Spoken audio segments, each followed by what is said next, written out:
Good afternoon, everyone. Bon après-midi, tout le monde, et bienvenue. In the ongoing improvements in council chambers, I just wanted to draw everyone's attention to the red lights up here, which mean that we are live. With that, I'd like to call this meeting to order. Your Worship, all public meetings of Moncton City Council are simultaneously translated. Hearing devices are available. If you have the right to address City Council in the official language of your choice. Meetings are also simulcast on both languages and on the Cities of Moncton YouTube channel and can be found on our website at moncton.ca. If you've registered with the City Clerk's office prior to the agenda deadline, 7 days before the meeting, you will be given 5 minutes for your presentation. Other presentations will be given 2 minutes. You will receive a reminder when 1 minute is remaining on our beautiful new screen behind here. It will flash when you have 1 minute remaining. No presenters shall speak disrespectful of council, staff, or members of the general public. The use of offensive or profane language will not be tolerated. Any breach of this guideline may result in the presenter being asked to leave the council chambers at the discretion of the chair. Un service d'interprétation simultanée est offert durant nos réunions. Vous avez le droit de parler dans la langue officielle de votre choix. Les casques d'écoute servent à la traduction sont disponibles. Ces réunions sont diffusées en français et en anglais sur les plateformes YouTube.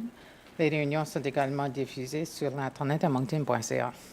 Si vous vous êtes inscrit auprès du bureau de la Gravière avant la date limite, c'est-à-dire 16 jours avant la séance, vous aurez 5 minutes pour effectuer votre présentation. Toute votre présentation du public aura droit à 2 minutes.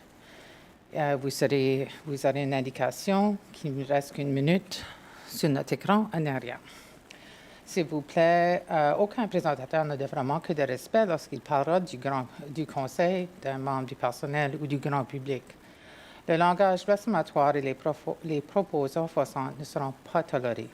Le président ou la présidente pourra demander à tout présentateur qui enfreint cette directive de quitter la salle du conseil. Merci, Madame la Graffière. Are there any changes to today's agenda? Yes, there is. There's two additions for public presentations. One is a public presentation. It'll be a quarter-century award that will be done by Mr. Lauren Campbell. He is in the room for Councillor, or actually Deputy Mayor Paulette Theriault. And a public presentation for 2 minutes, Laurie Hebert, on the foundation of Moncton. Terrific. With those changes, is there anyone who wishes to move the agenda? Thank you, Councillor Richard. Is there a seconder? Thank you, Councillor Legier. All those in favor signify by saying aye. Aye. Opposed? Motion carries unanimously. The next is conflict of interest, les déclarations des conflits d'intérêts. I do not see any. Thank you. There are no adoption of minutes or consent agendas. So first up will be our public presentations, and the first this evening is a public presentation from the Boys and Girls Club of Moncton, and Ashton Beardsworth, Executive Director, is here to give us a presentation.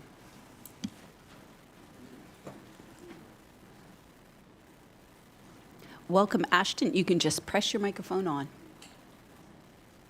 Okay. And the presentation. It'll come up. It's in the queue, I know that.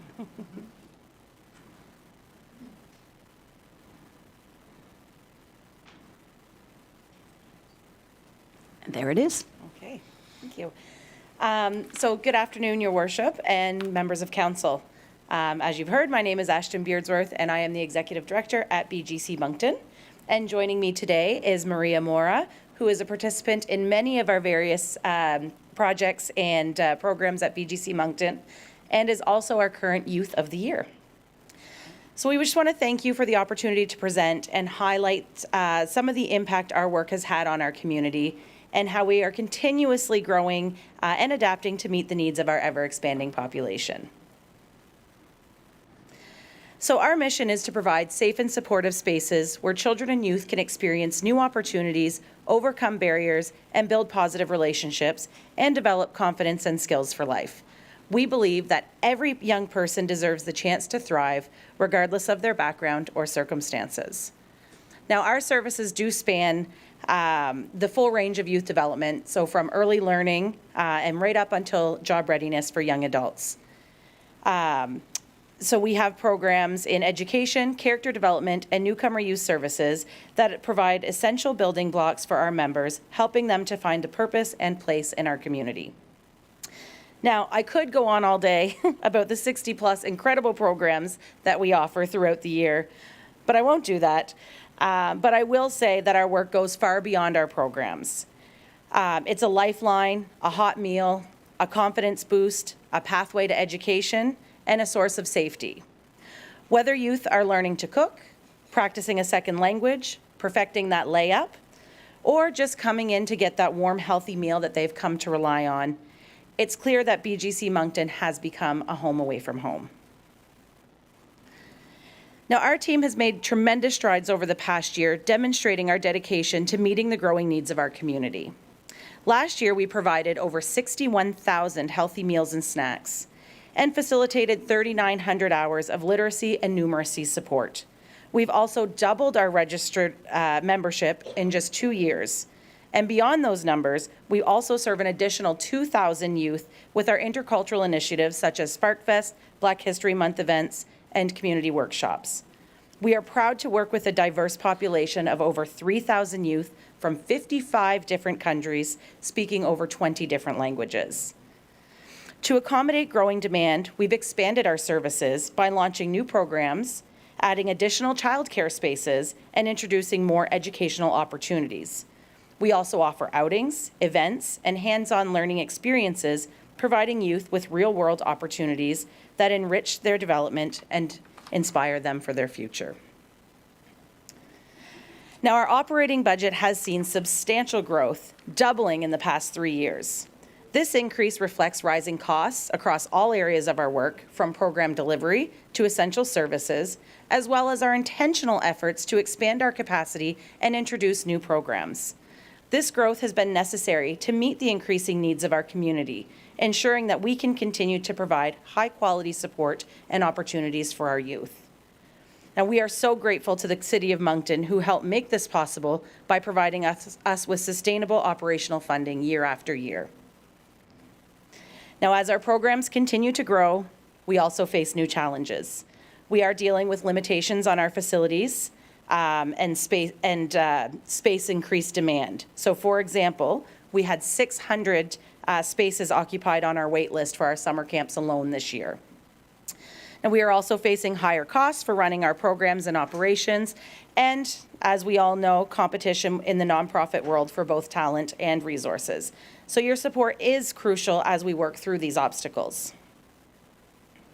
Looking ahead, we are committed to expanding our impact through strategic growth and facility improvements. So what you see here on the screen are our goals for the next 3 years.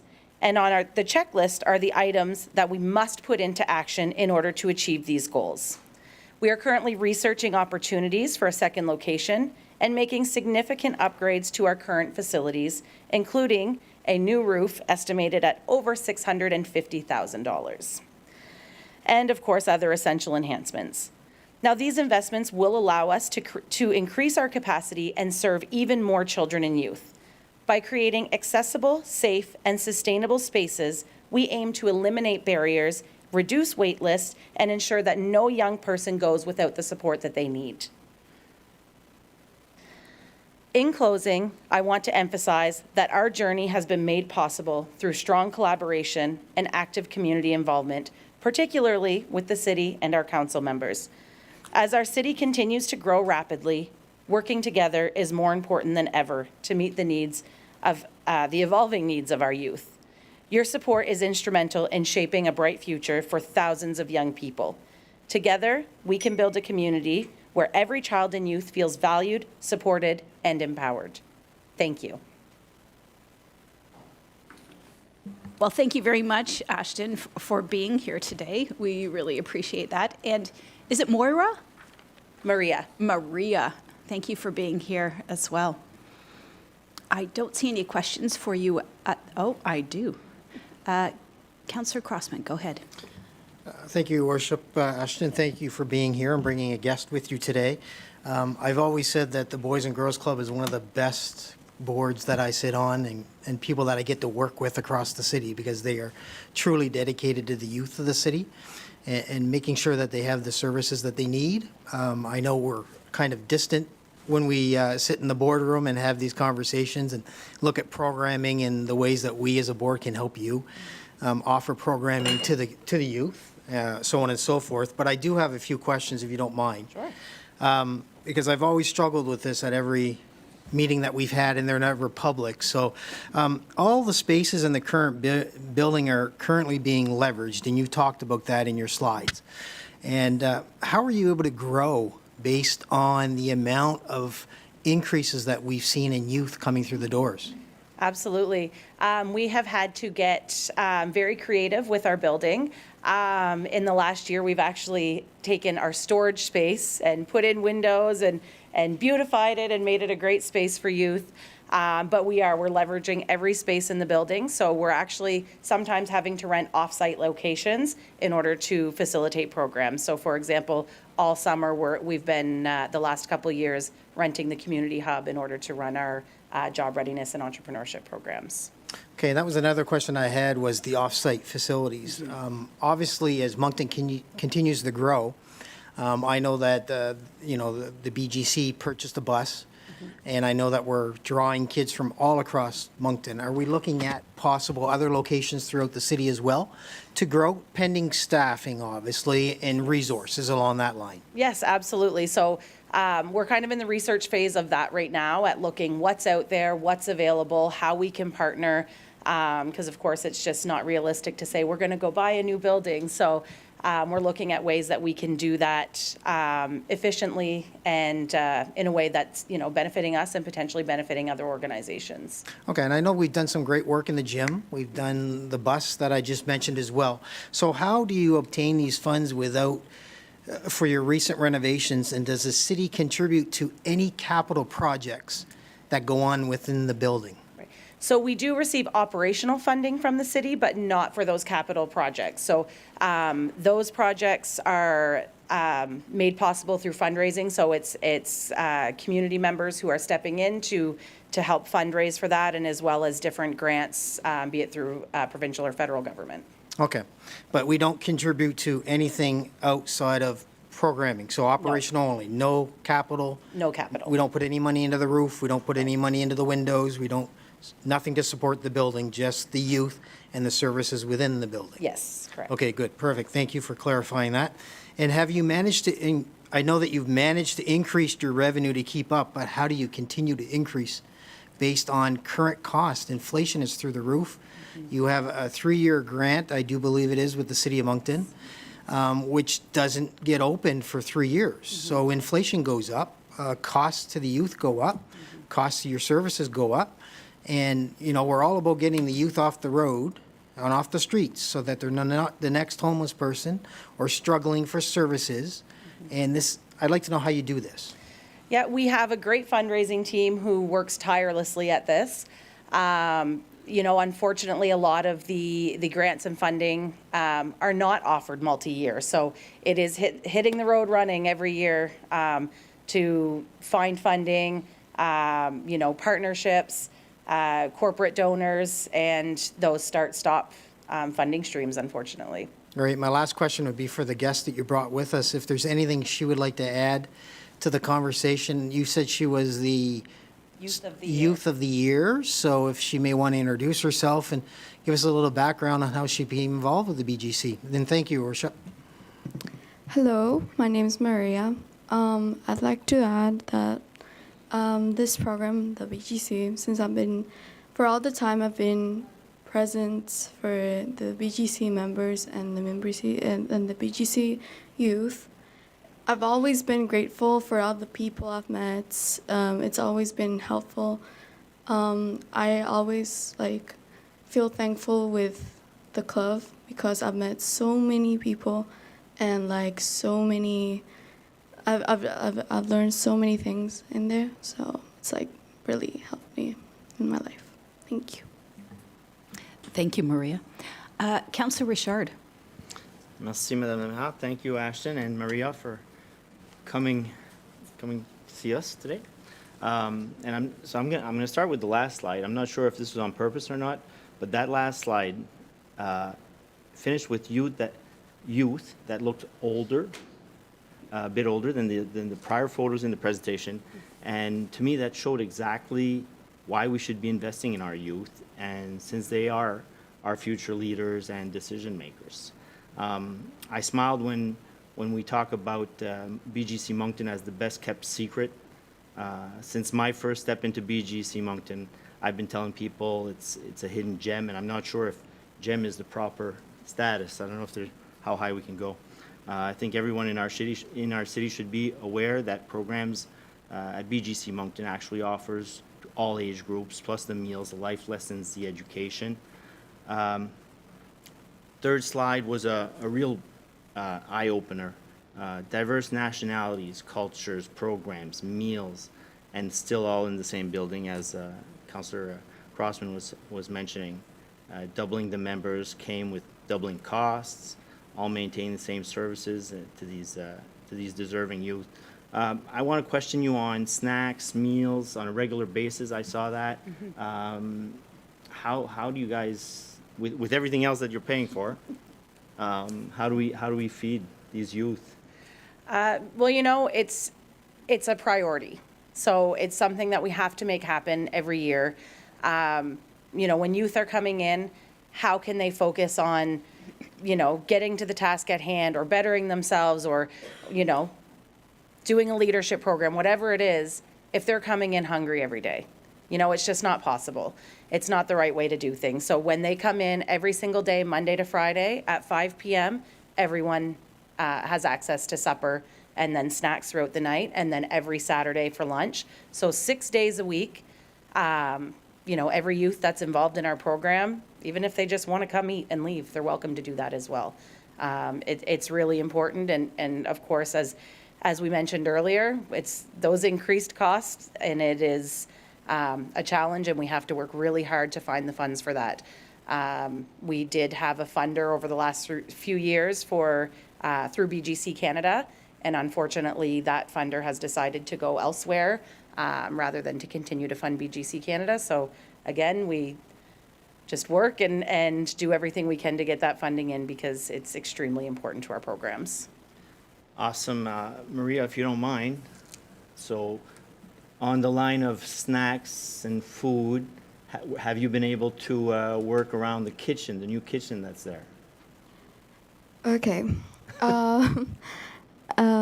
For the kitchen, I feel like it's really neat. About for the times I've been there, it's not really often, but for the times I've been there in the kitchen, it's usually pretty clean and the meals are good. And I've seen the staff involved in the kitchen; they really enjoy doing these things. I've received like a couple of kitchen programs as well, so I really learn and enjoy the things. So with the new kitchen, I've heard a lot of great feedback about youth being able to learn and go through that. If you'd have to pick the program that touched you or affected you the most, which one would it be? That's putting you on the spot, eh? Sorry. Yes, I've been in countless programs. I've been to basically almost every of the programs recently. So I'd say the entrepreneur program, like the summer camp, was really, like, it made me learn a lot, and I met a lot of good people. And also those are spaces that are like, this program is called iLead. It's like for like one's self well-being, and I really like that one program. Yeah. That's great. So many beautiful programs where our youth can learn so much. So thank you, everyone. Merci beaucoup. Thank you. Deputy Mayor Thériault. Merci, Madame la mairesse. Merci beaucoup pour la présentation. Votre travail est vraiment essentiel pour notre communauté, pour le bien-être de notre communauté. J'ai une question, mais c'est surtout pour le personnel. Est-ce qu'on a un inventaire des groupes qui travaille avec les jeunes. Puis je pense à la prévention, donc à tous les niveaux. Est-ce qu'on sait c'est quoi comme ville qu'on appuie comme réseau de jeunesse? Merci pour la question. Oui, absolument. On a une liste des groupes qu'on supporte avec, que ce soit pour les jeunes ou autres groupes. Ça fait certainement quelque chose qu'on peut partager avec le conseil. Je pense que ça serait important, surtout lorsqu'on va discuter du budget, donc savoir où on place notre argent pour venir en aide aux jeunes et aux Absolument. moins jeunes aussi. Donc, Absolument. merci à vous. Excellent. Well, thank you very much for being here, both of you, tonight. We really appreciate it. Merci Thank beaucoup. you.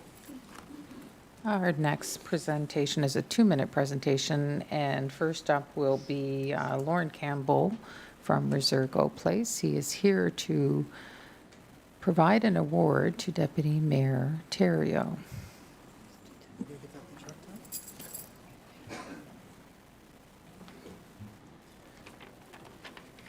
Thank you very much, Your Worship, councillors, guests. I'm Lauren Campbell, the Heritage and Culture Coordinator for Resergo Place. However, I am here wearing the hat of the President of Association Heritage New Brunswick, l'Association Patrimoine Nouveau-Brunswick.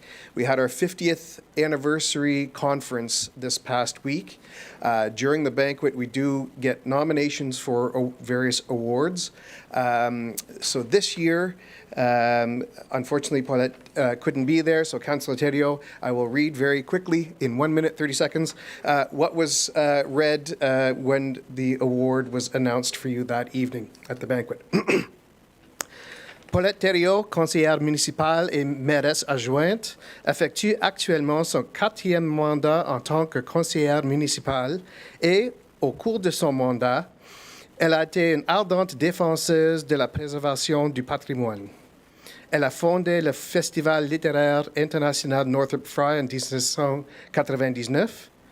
Parmi ses nombreuses autres réalisations professionnelles, Paulette a supervisé, en tant que directrice du Centre culturel d'Aberdeen, le plan stratégique qui a permis de remettre en état la propriété patrimoniale qui abrite aujourd'hui le centre. Elle a dirigé le projet de parc d'art pour le sommet de la francophonie en 1999, qui a donné naissance au parc situé à côté du Centre culturel Aberdeen. Elle est une championne du patrimoine au sein du conseil municipal de Moncton et a contribué à la mise en place du premier conseil des arts, de la culture et du patrimoine de Moncton. Elle a également siégé à de nombreux conseils et comités et elle est actuellement membre du conseil des gouverneurs de la Fiducie nationale du Canada, du conseil culturel de Moncton et du conseil de conservation du patrimoine de Moncton. En reconnaissance de sa passion et de son engagement à mener à bien des projets et à défendre le patrimoine, nous avons le plaisir de décerner à Paulette Terrio le prix du quart de siècle. So this is the award. So it's a quarter-century award on behalf of her work in heritage for the Association Heritage New Brunswick.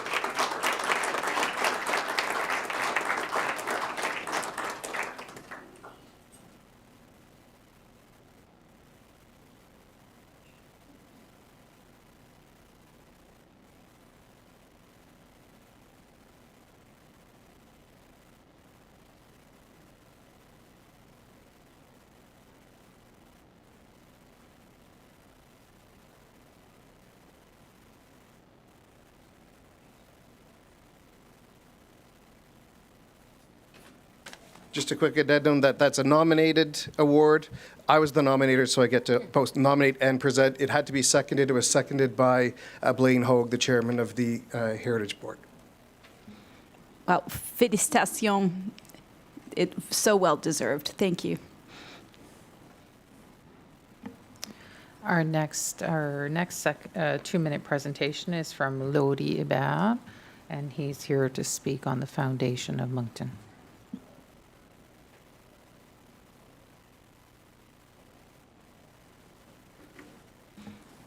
Welcome back. Welcome back. I've got a map here. I didn't know the high-tech of stuff here. So this is the map of showing where the first settlers came and where their houses and that were in Moncton.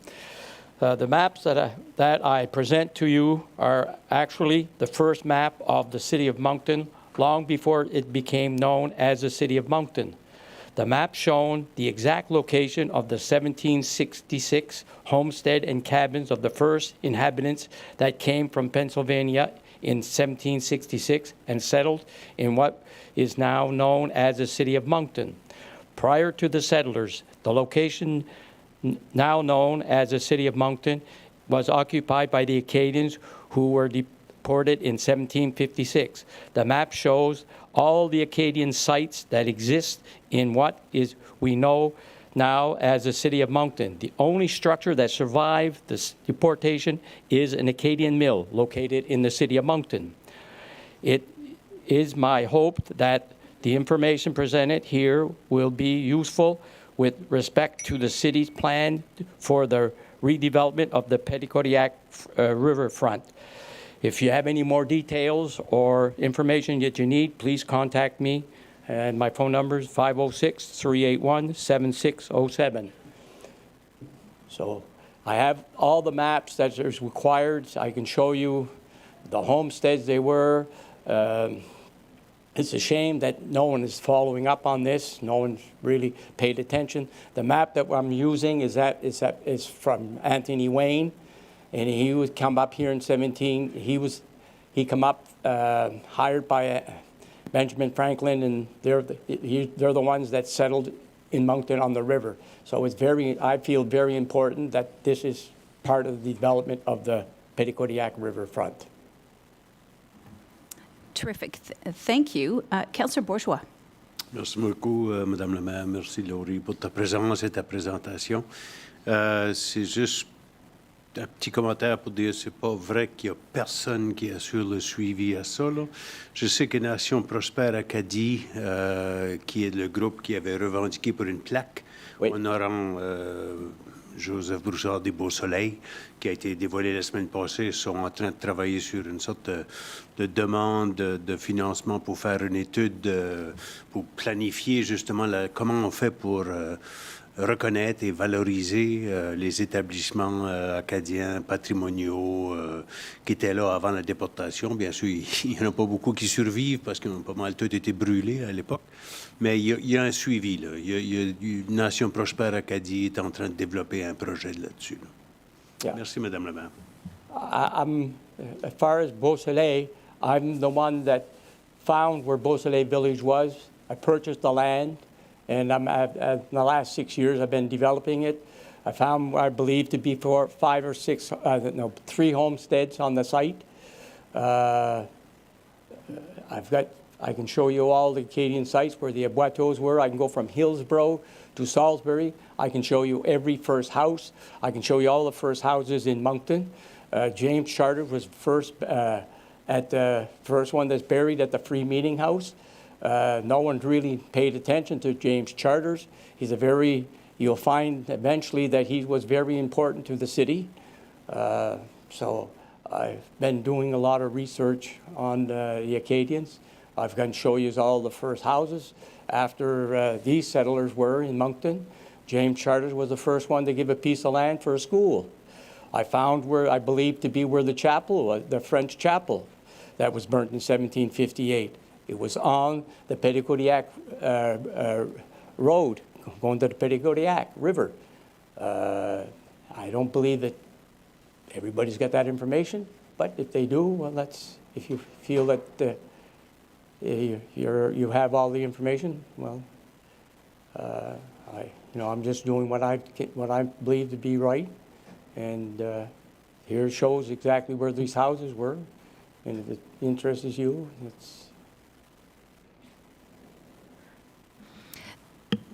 Well, terrific. Thank you very much, Laurie. Okay. I would just maybe ask you and Kevin Siliker to connect. He is working on our riverfront master plan, and I think it would be great if you guys maybe exchange numbers so that we could ensure that that knowledge is transferred. Thank you very much for being here tonight.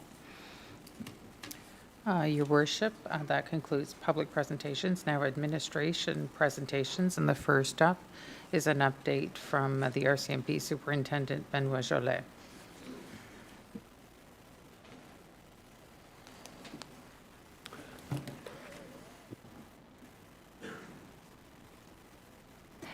Welcome, Superintendent. Okay, now you're good to go. Et voilà. Good afternoon, Mayor Arnold, members of council, staff. First of all, félicitations, Madame la mairesse adjointe Thériault, pour la nomination ce soir. I'll go right into it. Start speaking about community policing. So, various things ongoing over the last months and weeks. Specifically, I'm really proud to report to council that the Community Policing Unit has completed every single school action for emergencies plans, or SAFE plans as we call them. As we know, the greater Moncton area continues to grow. We're up to 40 schools now in the 3 municipalities. So members and employees of our community policing team annually have to review each of these SAFE plans, attend all the schools, and make sure that all these plans are updated. And the rollout also includes lockdown drills at each school. So these drills are essential to make sure that students, staff, and teachers are aware of what to do in the event of a hold and secure or a lockdown. So I'd really like to thank our partners at Anglophone East School District et le District Scolaire Francophone Sud, all the teachers, staff, students, and the parents too, because I'm sure the kids spoke about it when they got home for supper. And of course, our community policing unit for the tremendous work that they've been doing over the last months in these projects and the drills. Next, I'd like to speak about November 6th. We had a total of 12 grade 9 students that came and spent the day with us. It's part of Take Your Kid to Work Day. And we had these 12 students from around the Kodiak region that came and met with us. During the event, which was led by our community policing unit, they had a chance to meet with some of our patrol members, visit our detachment police vehicles, and then they attended the Southeast Region Forensic Identification Services office located in Moncton. At that point, they got a chance to take fingerprints and conduct mock analysis of police evidence, and we fielded a tremendous amount of questions, and it was a really good time, really a remarkable group of young people showing their interest. Next, on November 11th, I joined several current Kodiak members and also a lot of retirees from the Southeast region at the Moncton Coliseum to honor our vets at the annual Remembrance Day ceremony. As always, it's always an honor for us to attend these ceremonies, for us to thank those that have given so much to ensure our way of life. Following the ceremony, we attended Legion Branch 6 for a brief reception. And then again this year, we crossed the street to the Veterans Health Center on the War Veterans Avenue for a 2 p.m. ceremony. For those that aren't aware, we've been taking part in a ceremony for the last 21 years. It's what was coined 21 years ago, the Kodiak RCMP's Honor a Vet program. And during the ceremony, we presented a plaque which named and recognized all the veterans that are residents at the Veterans Health Center. The plaque was presented to Ms. Gladys Constable, one of the most senior residents, who is 105 years young. I'd like to thank retired members Reed Smith and Mike White for organizing and attending those ceremonies every year. Next, regarding our crime reduction unit, I'd like to update council regarding something that I'd spoken earlier in March. We became aware of a file in a situation where a young adult female had been brought to the Moncton area from Ontario and was allegedly victim of human trafficking for sexual purposes. As in all persons crimes files, we took this extremely seriously, and since March, we've been working diligently with the Ottawa Police Service and the Ontario Provincial Police. And through the investigation, we were able to identify a primary suspect residing and operating in the Moncton area. So on October 29th, in coordination with the Ottawa Police Service Human Trafficking Unit and various of our specialized teams and patrol members. We executed 3 search warrants, including one at a residence on Worthington Avenue, and a vehicle belonging to the primary suspect, as well as a business on Louisville Road. And thanks to the dedication of our members and our partners, the initial female victim was saved and removed from that situation, and a 36-year-old female from Moncton was taken into custody. So the subsequent searches provided key evidence towards human trafficking offenses and also illegal firearms and ammunition. And the female was transported to Ottawa, where she was remanded into custody and facing considerable amount of charges relating to violence and human trafficking. So what I'd like to advise council is that currently Kodiak does not have a dedicated team working solely on human trafficking files. Also, the majority of these files involve considerable work at interprovincial policing partners, cooperation, and extensive traveling. But despite this, as I've previously reported to council and in this report, we are not spared by these violent and manipulative offenses in the Kodiak area. We've seen a considerable increase in associated reports on human trafficking incidents in our area, and we will continue to pivot our resources on these complex files to ensure safety of all residents and specifically the victims that are involved. As another update regarding another file that took considerable effort, this dates all the way back to June of 2023, where we received a report of a sexual assault that occurred about 10 years ago in the Moncton area.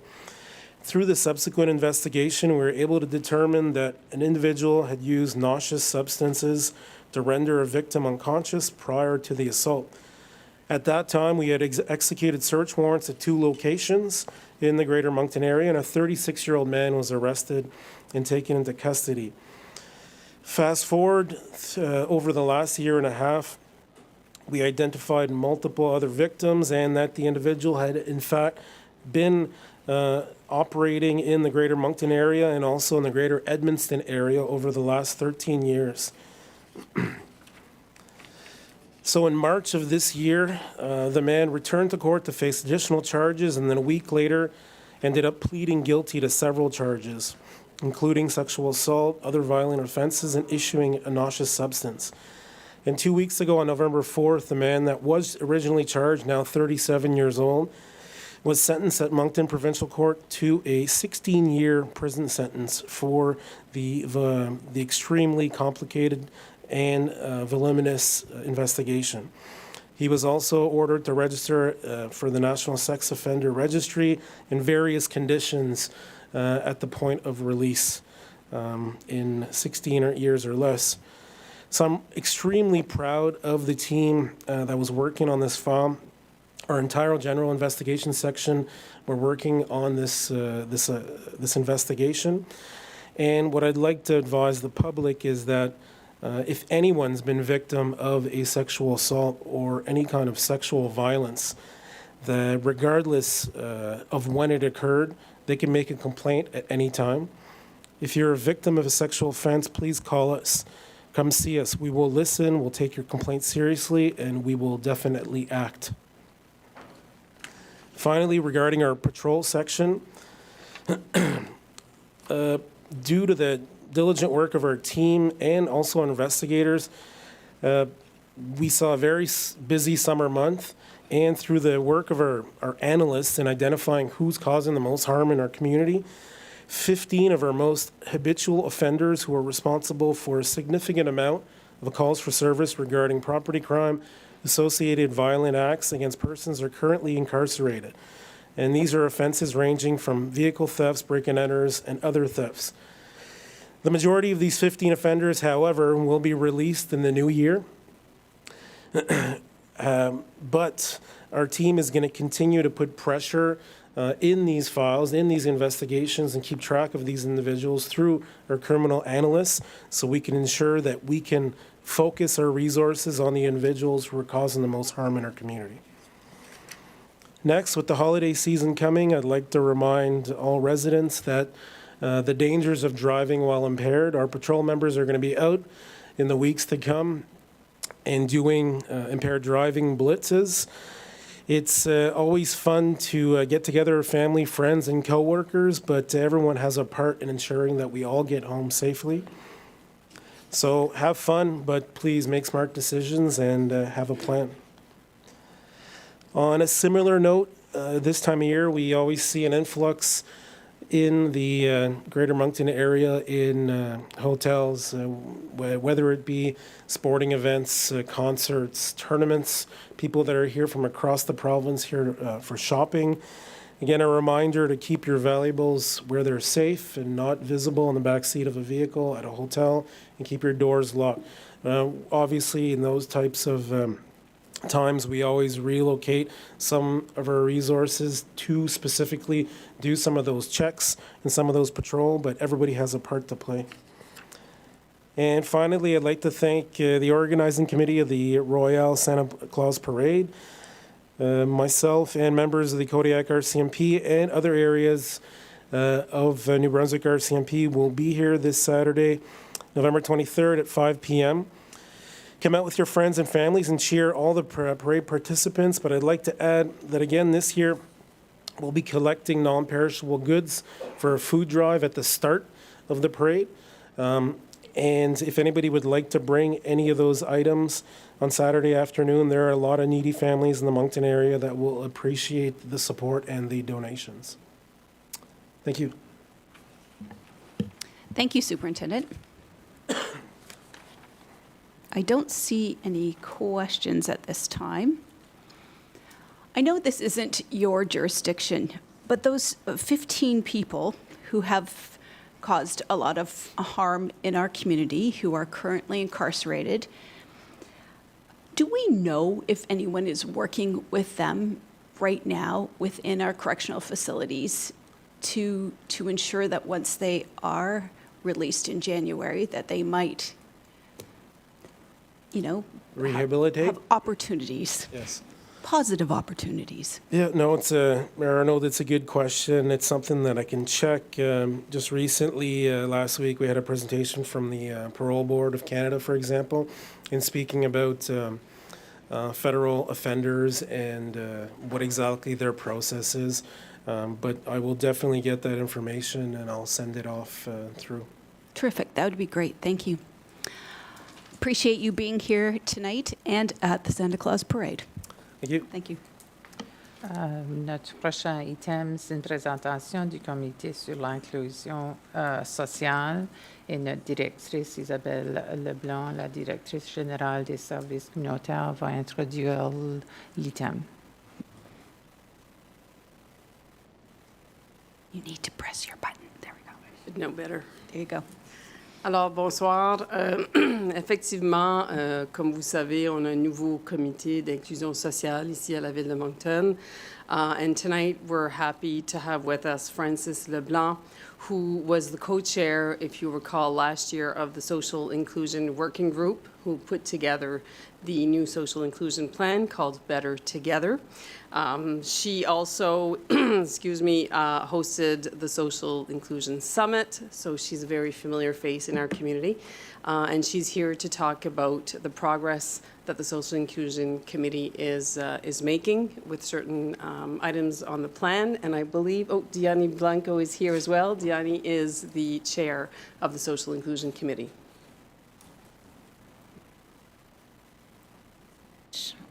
Yes, perfect. Thank you so much, Isabel, for the warm welcome, and thank you, Your Worship and members of the Council, for the opportunity. As noted, my name is Francis LeBlanc. I'm one of the members of the Social Inclusion Committee, but we are also joined by Diani Blanco, who is our chair of our committee. Ooh. There you go.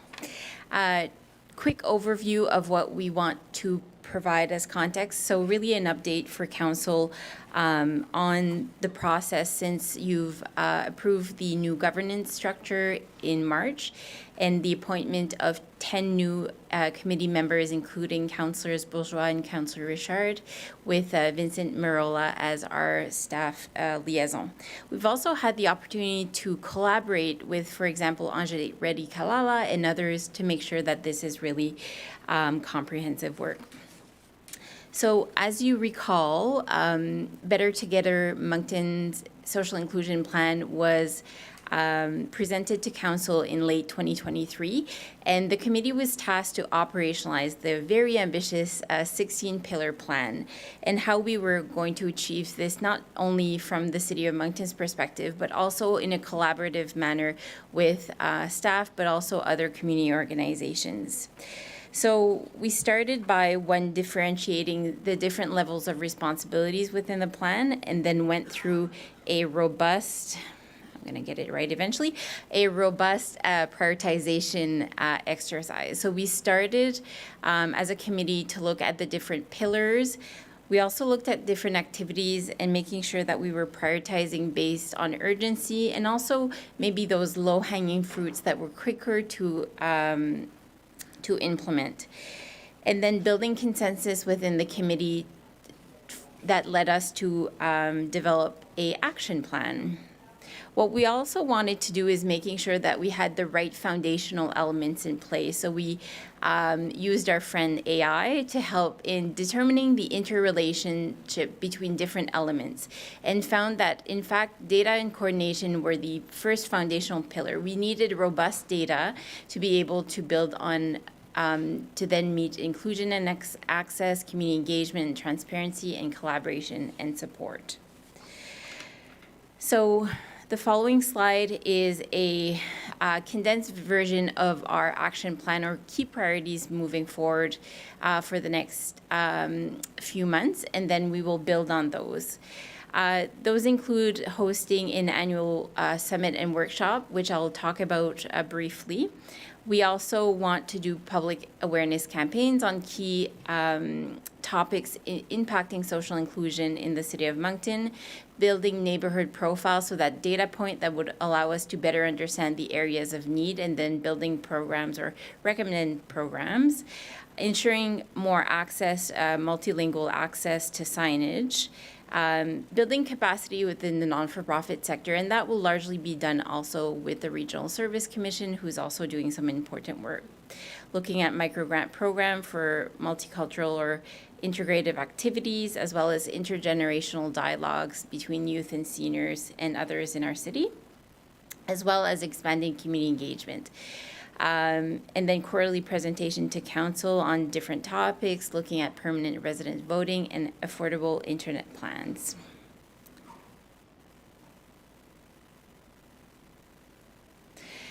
So since we've been working for a short, very few months, we've been putting a lot of work to launch our first social inclusion action cafe that gathered last week over 40 participants, mostly from community sector organizations, to look at how we can operationalize the plan together. It was a well-attended event. We had some presentation from some community partners around truly inclusive workspaces and inclusive work. We also had a presentation from the Human Development Council on the importance of data and community profiles, and then had several roundtables to discuss some of the priority areas. So there's some pictures.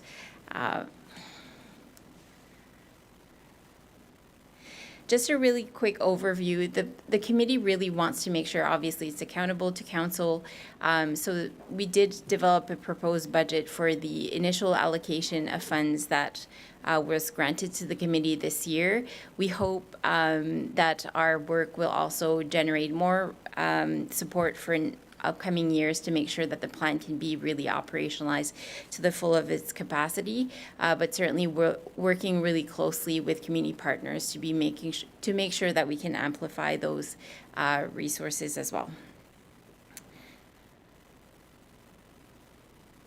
And finally, as mentioned, the plan is quite ambitious, so our committee will be working in subcommittees to make sure we can move some of the items forward, which will also include community partners as part of the subcommittee, so making sure we have the right people at the table, focusing on an action plan for 2025, and really increasing our engagement with community partners, staff, and other entities as needed. So if there's any questions, would be happy to entertain. Terrific. Thank you very much. Councillor Bourgeois. Merci beaucoup, Madame la maire. Merci beaucoup, France. C'est pas une question, c'est juste un commentaire. Je suis très fier de siéger à ce comité-là parce que c'est un comité très dynamique, très dévoué, qui se rencontre, je pense, depuis le mois de mai, 2 fois par mois. Donc, un comité qui profite énormément des compétences, de l'expérience des personnes qui sont autour de la table. C'est vraiment de la fun de faire partie. Je vous remercie. Je vous félicite pour la contribution à votre communauté. Puis j'ai pleinement confiance que ce qu'on va faire va enrichir notre municipalité. Merci. Merci, Madame la maire. Merci. La conseillère Edgett. Oops, I'm sorry. Can you try that again? Does that work? Yes. Thank you, Your Worship. I had a quick question for you, France. With the amount designated for neighborhood profiles, I'm a bit curious about that. Can you tell me a little bit about the type of information that would reveal, and how many neighborhoods would you be looking at throughout the municipality? Right, so we're working with the Human Development Council to develop a proposal on what the neighborhoods will look like. So there's been a lot of discussion at the community level of what is a neighborhood, what is a catchment area. So there's obviously some general census metrics, but that might not be appropriate. Wards might not be appropriate either. So that's part of the development of these profiles. And the aim is really to be able to identify those key priority areas that are maybe in need of more resources or support in our community. Part of the work at the Social Inclusion Cafe, Action Cafe, was also to work with community partners to try to identify those catchment areas that we might want to focus on. So our hope is to work with the Human Development Council to approve a proposal that would then help us create those profiles for probably early 25. So would your committee be actually doing the groundwork on the information for this? The Human Development Council would take care of. They would. Yeah, and they have a robust portfolio. They have a full portal and access to a lot of data that they can pull, not just census data, but different levels of data that provides a more robust perspective, and also applying different lenses to the data. So a lot of discussion is, do we want to look at disability or youth or different things? So there's a really interesting perspective of how we can better understand our city. Okay, thank you very much. Well, I don't see any other questions at this time, but thank you very much for all of your work, you and Deanne. Thank you for being here tonight. Your Worship, now would be planning matters, and the first up is an introduction to rezoning housekeeping on Teaberry Avenue, and I believe that Bill Budd, our Director of Urban Planning, will be here to give that presentation.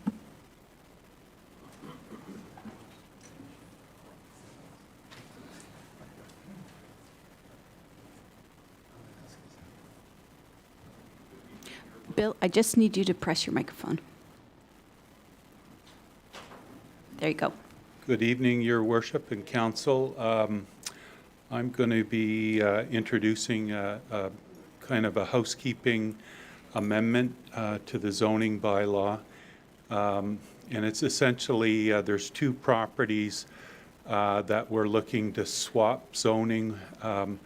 One property will have residential zoning. We're looking to put parkland on that. And the parkland zone, we're looking to put residential.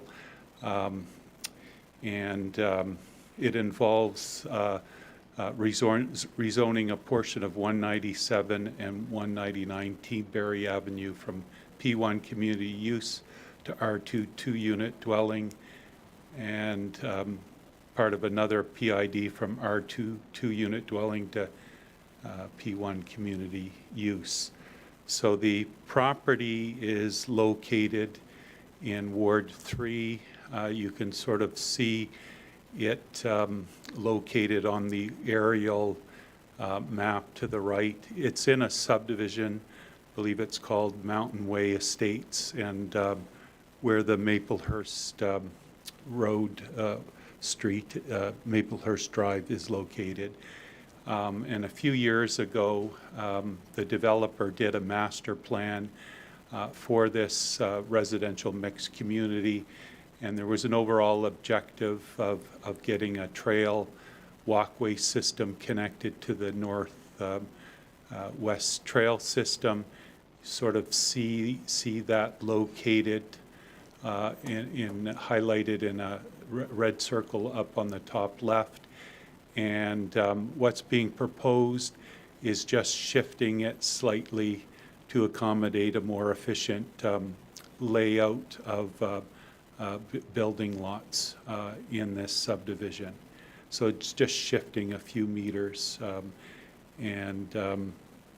So administration's recommending that council proceed with this amendment by giving first reading to the bylaw amendment, setting a public hearing for December 16th, and referring the bylaw amendment to the Planning Advisory Committee for their written views. And if this proceeds, the next steps would entail the Planning Advisory Committee dealing with this at their November 27th meeting, and future public hearings, public hearing on this on December 16th. So with that, I would turn it back to you, Your Worship. Terrific, thank you. I'm wondering if there's someone who wishes to move this. Councillor Butler, is there a seconder? Councillor Steeves, I would ask that you press the buttons. Terrific, thank you. Are there any questions? Go ahead, Councillor Steeves. All right, thank you, Bill. So in regards to the parkland, which is going to be just a little trail from the Northwest Trail into Teaberry Street, I'm just wondering, is there any allocation to put in some trees along that small little path there? Or could there be? I mean, that would be up to the Parks Department. Their objective usually is to create a kind of a green landscaped trail system, a trail and kind of trees in that right away when they're ready to do that. So Sure. I don't know if we have anyone from Parks that can comment on that, but Maybe if they can just make note of that and then come back to us on that. I know there's other little similar trails that we plant some trees and things like that. And then secondly, was this just something that was on the back burner and kind of missed for a while since the foundation of the duplexes are already in place? yeah, I think when we were doing the master plan, we didn't have the benefit of the subdivision plan approved and laying out all the lots. And so we pre-zoned where we thought the land for public purposes would go. But when we factor in, you know, you're building the street and you're putting building lots along the street, this was deemed a more efficient location to accommodate the developer's layout of building lots. So, Okay, I guess my third question, Bill, is the Northwest Trail to come into this small little trail into Teaberry, does it not have to pass through NB Power land? We've had that conversation before about how they come in and they chop everything down. We're always told, or residents are always told, that NB Power owns that land. So is there any permission that needs to be given for us to cross? I don't believe so. I mean, this plan was all circulated to MB Power when the subdivision was created, Okay. so it should be all good. So we're good to just Yep. go through there? Okay. Thank you. Those are my three questions. Terrific. I don't see any, excuse me, I don't see any other questions. I think we can move to the vote. I would ask everyone to register their vote.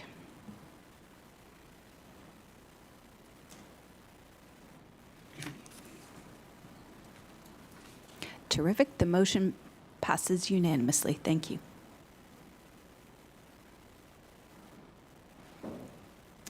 Our next would be a public hearing, rezoning and municipal plan amendment 224 Killam Drive, and council will note in their package that there were some letters of support, and Dylan is here. Dylan Geldert is here to do the presentation. Wonderful. Thank you, everyone. Wait for the presentation. Yep, so the next item is going to be the public hearing for a rezoning and municipal plan amendment on 224 Killam Drive. So the applicant, Islamic Society of New Brunswick, which is a local nonprofit organization, is proposing to construct a new mosque and community center on Killam Drive. And from a planning perspective, there are two applications that require council approval. One is to change the zoning from industrial to suburban commercial, but we're also looking at a municipal plan amendment to change the land use designation from industrial to mixed use centers and corridors. So if approved, these are the two amendments that I'm speaking to. So the left one would show that the zoning change, where the right map would show the land use designation change within the municipal plan. So the property can be found in Ward 2, generally located between the Moncton Coliseum to the west, the Collishaw Roundabout to the east, as well as the CN ball fields and Sportsplex to the south. Historically, this area being Killam Drive, Collishaw, Millennium Boulevard, and St. George Boulevard have all been zoned and operated by a variety of different industrial uses. And in the future, through the upcoming municipal plan review, the goal would be to transition these areas to more mixed-use development areas where we could offer a higher level of community amenities, community services, and businesses near the neighborhoods in which they're intended to serve. So this project would represent the first, project towards that vision. So here we have the site plan that was submitted by the applicant. The lot is relatively large. It has an area of 1.25 acres and 77 meters of frontage on Killam Drive. The lot has a number of encumbrances registered on the property today that make it particularly challenging to develop, most notably a 12-meter telecommunication easement that's located on the west-hand side of the property that hosts a cell tower. So that easement is being respected through this development, but there are also a number of city-owned storm and sewer pipes that run through the property that, again, have ultimately influenced the layout of the site that we have here today. So here we have the development proposal. The building will be limited to 1 story in height and have a total gross floor area of 850 square meters. According to the standards of the National Building Code, I'm told that can accommodate approximately 154 people in the building at any given time. As is required with most rezoning applications, a traffic impact study was submitted and reviewed by the city's transportation engineer. The purpose of that study was twofold. It was to estimate how much additional vehicle trips would be generated by this development, and then determine if there are any impacts to the adjacent street network. Overall, based on the results of the study, it was observed that the mosque will basically have no significant impacts to traffic operations within the study area. So the peak period for the mosque will be Friday afternoons, a day in which is a sacred day for worship within the Muslim community, and is when you'll see the highest volume of users accessing the site. So during Fridays, it's estimated that 214 new trips would be generated by this development between 1 p.m. and 2 p.m. on Friday afternoons. While that may seem like a lot of trips that are being generated in an area that's already seeing high levels of traffic, the peak period of the mosque does not align with the peak period of Killam Drive or the Collishaw Roundabout, which typically occurs between 4 and 5 p.m. on weekdays when people are getting off of work. In fact, during the time that the mosque will be seeing the highest amount of users accessing the site, the roundabout is only at seeing 73% of the vehicles it will normally see later on in the day. The traffic study also explored parking demand. So based on the proposed plans, 58 surface parking spaces are available, which is enough to accommodate prayer sessions Monday through Sunday, with the exception of that Friday afternoon period. On that Friday afternoon period, it's expected that users will make use of existing on-street parking in the neighborhood to the north or use public transportation. To help facilitate the movement of people from north of Killam Drive to the site, the city will be installing a rapid flash crosswalk at the driveway entrance, similar to the photo that's shown here. And it's expected that 50% of that cost will be contributed by the developer for the mosque. And this will not only benefit users of the mosque, but also people within the residential neighborhood who are looking to access city amenities such as the ball fields or Centennial Park to the south of this development.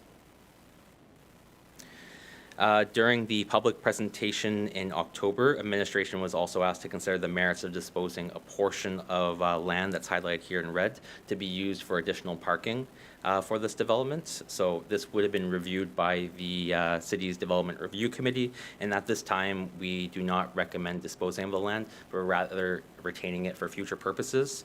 And this is again because religious institutions traditionally have these very peaky hours compared to other types of commercial and residential uses. And it's expected that this parking lot that they're showing here today with the 58 spaces is enough to accommodate their parking needs and demands for 95% of the time. So on Mondays, Tuesdays, Wednesdays, Thursdays, Fridays, Saturdays, and Sundays, there's 5 prayers each day. And there's only expected to be 5 to 10 families that will be visiting this site on most prayer sessions, with the exception of that Friday afternoon session, whereby there are other parking facilities available in the area. And the applicant has also committed to, on those Friday afternoons, if the demand for parking is too much, that they be looking, there's opportunities to separate and have 2 separate prayer sessions on those Friday afternoons, and this is also articulated within the traffic impact study as well. So today, administration are recommending that Moncton City Council approve the zoning bylaw amendment and municipal plan amendment, subject to a resolution with the conditions that are listed here and were part of council's package. I'll just leave them here, but I'd be happy to go over each one individually if necessary. Thank you. Terrific. Thank you, Dylan. So we are in a public hearing at this time. I would ask if the developer or applicant, are they in the room? And and if you wish to speak, if there's something that Dylan maybe didn't cover off on that you would like to add at this time, the microphone is yours if you wish to speak. No? Thank you so much. Yeah, I already covered all of it. Okay, terrific. Thank you very much. I don't believe there are any objections to this, but I would ask if there are any in the room. All right, I don't see any. At this time, I would ask if councillors have any questions. And first up is Councillor Bourgeois. Merci, Madame la Maire. It doesn't quite have, I'm not sure if it's related to the request specifically, but if you could bring up the map again, that would be nice. You are proposing, or I'm not sure, maybe the developer is proposing that the sidewalk or the crosswalk be on Mackenzie, right? Mackenzie, Killam, crossover Killam.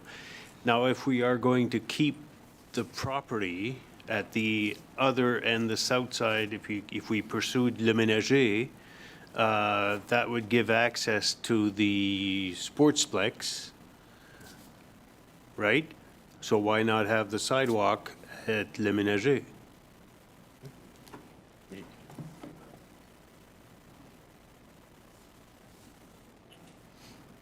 Thank you, Your Worship, through to Councillor Bourgeois. So essentially, the crosswalk, once implemented, will only serve the mosque for now because there is no sidewalk on the south side of Killam Drive today. But we still feel that it's important to have a crosswalk there for the demand. Eventually, the goal would be to have sidewalks on that south side. So at that point, it doesn't really matter that much where the crosswalk is, as long as there would be sidewalk that would connect on the south side of Killam Drive. So the point being that if we put the crosswalk right at Le Ménager, it's also an option, but for the time being, it would not serve the mosque to its full potential because it lines up much better with Mackenzie when you look at the development itself. Je comprends. Mais, comme je dis, dans la perspective où on garde le lot, on va faire semblant que c'est le ménager qui continue, mais ça sera probablement un sentier plutôt qu'une rue. Là. Oui.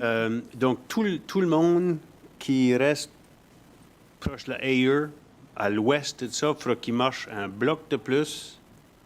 Au moins, il traverserait, il pourrait accéder au parc éventuellement, là, si on est smart. Là. Il pourrait se rendre au parc en traversant le Killam, puis ce terrain-là pour accéder au parc. Sinon, ils doivent aller au rond-point, là, pour aller aux établissements puis au parc, right? Mm-hmm. Mais au moins, ici, ça serait une sorte de raccourci qui pourrait... Mais pourquoi aller un bloc de plus, puis là, ils n'ont pas accès, il faudrait qu'ils reviendraient à un autre bloc si jamais il y avait un trottoir. Moi, je trouve ça, en termes de bon sens, là, Donc, ça serait plus facile de mettre le crosswalk ou plus efficace pour les gens. Peut-être que ça ne fait pas grande différence pour les membres de la congrégation, que ce soit Mackenzie ou Le Ménager. Ils vont stationner sur une de ces rues-là, probablement, ou peut-être d'autres rues avoisinantes. Là. Donc, ils vont revenir sur le trottoir pour traverser. Qui à la Mackenzie ou à Le Ménager ne ferait pas grande différence, mais pour les résidents et les résidentes, pas ceux ou celles qui vont nécessairement, mais peut-être aller dans la mosquée pour célébrer. Oui, donc je voulais juste apporter un point que la mosquée va être centralisée avec Mackenzie, c'est bien ça. Hein? La mosquée même va être tout près en ligne de Mackenzie.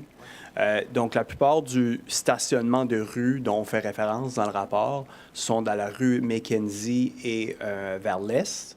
Donc si on pourrait voir la map un peu plus éloignée, on remarquerait que Le Ménager puis Jordan, vous voyez, c'est un croissant qui revient sur lui-même, donc il y a moins d'opportunités pour du stationnement de rue. Donc, on s'attend que la plupart des gens qui vont stationner sur la rue vont être du côté de Mackenzie aussi, un peu vers l'est.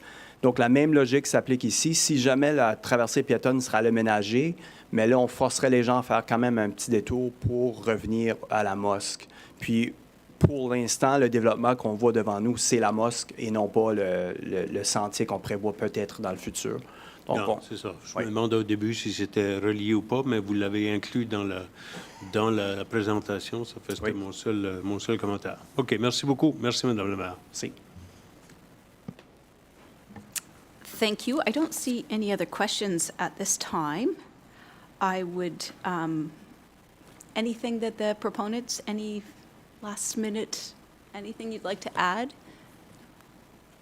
No? Okay. I will declare this public hearing. Oh, I'm sorry, Councillor Leger, you have a question? Do you have a question? I do. Just a quick question regarding, so currently, am I incorrect in thinking that this mosque may replace an existing worship area that you have in the city as well? Could you do you mind going to the microphone? Thank you. And are they two separate entities? Sorry, thank you so much. My name is Muhammad Kashif Siddiq, and I am the president of this local chapter in Moncton. Actually, this is the addition of the existing masajid, what we are having in Moncton. So right now, what is the load we are having in other masajid?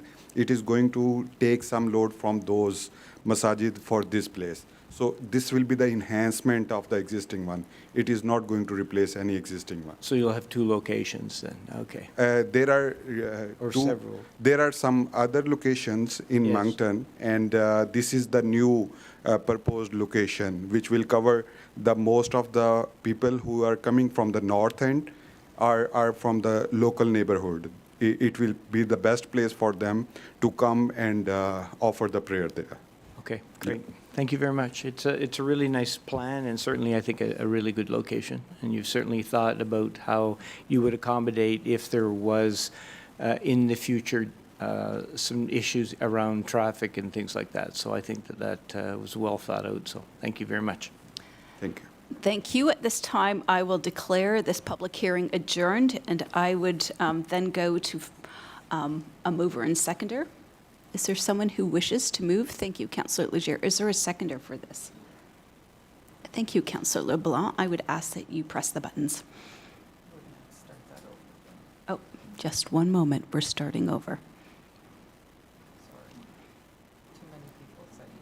Yeah, so we need to kind of work on that yet. So Councillor Leger, oh, it's still there.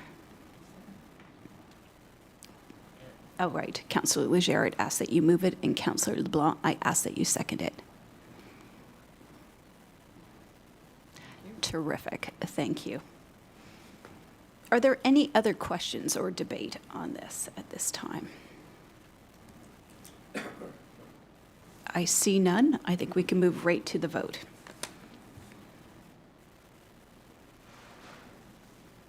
I'd ask that you indicate on your screen how you wish to vote.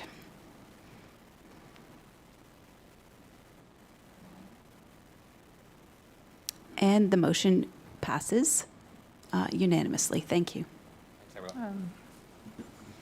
The next item, c'est lotissement provisoire Vaughan Industry and compensation financière, and I believe that Bill Budd is here to give that presentation.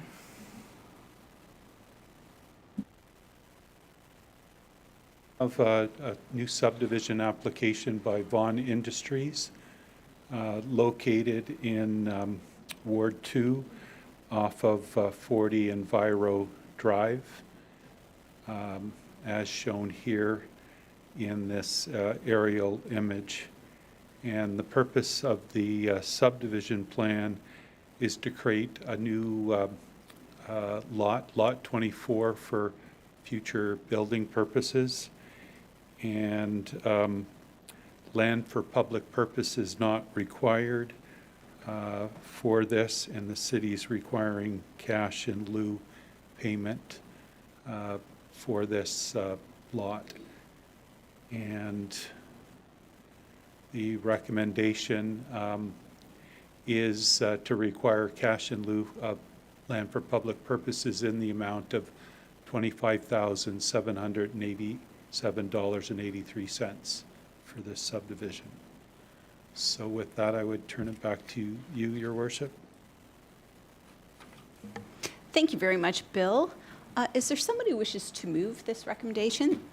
Thank you very much, Councillor Kingston. I ask that you move it. Is there a seconder for this?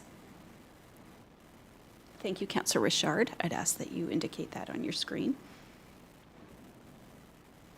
Terrific. Thank you.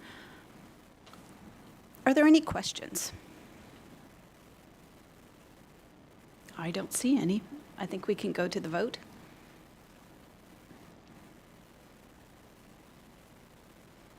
I'd ask everyone to indicate on their screen how they wish to vote.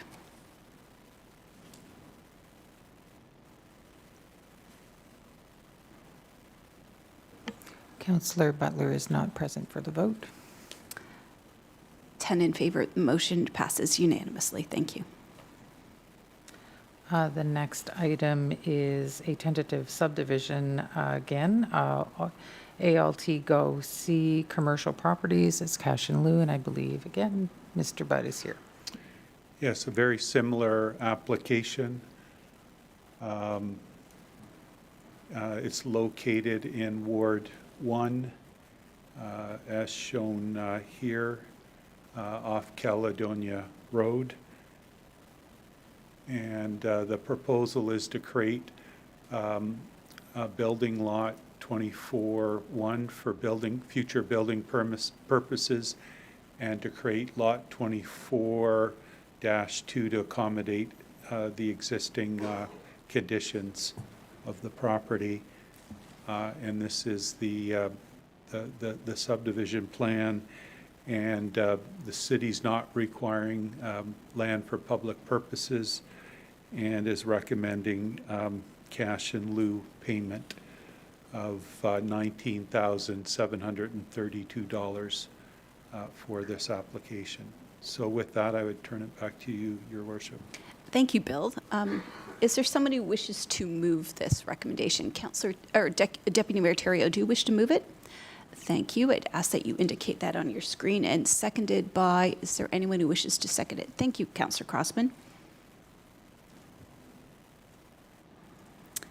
Any questions? Councillor Crossman, go ahead. Thank you, Your Worship. Bill, thanks for the presentation. My only question is, being so close to the Irishtown Nature Park, do we have any protection that we're going to be giving the park by doing this today? Because it's extremely close, as we know, and we're trying to protect that park and enlarge that park for better services. So could you maybe enlighten me on this? I don't know if we can go back to the aerial image. The park is protected by a certain parkland zoning. The property that we're talking about is industrial, but there are setbacks from the side property lines, the rear. So it would follow what the zoning allows in this location. Okay, I'm just concerned about what we're seeing at McAleese and Yeah. Tomb Street, and how those areas are industrial and how they're impeding on residential zones, I'm going to call it, and so close to the Humphrey Brook Trail. So I just want to make sure that we all understand that, you know, what happens at one end, we can't see it happening somewhere else within the ward. Yeah, I mean, there are building setbacks and standards in the bylaw that will help mitigate that. As long as I'm assured that, that's great, and, you know, some way we can communicate that would be even better. So, and thank you, Your Worship. Thank you. I do not see any other questions at this time. I'd ask that you indicate on your screen how you wish to vote.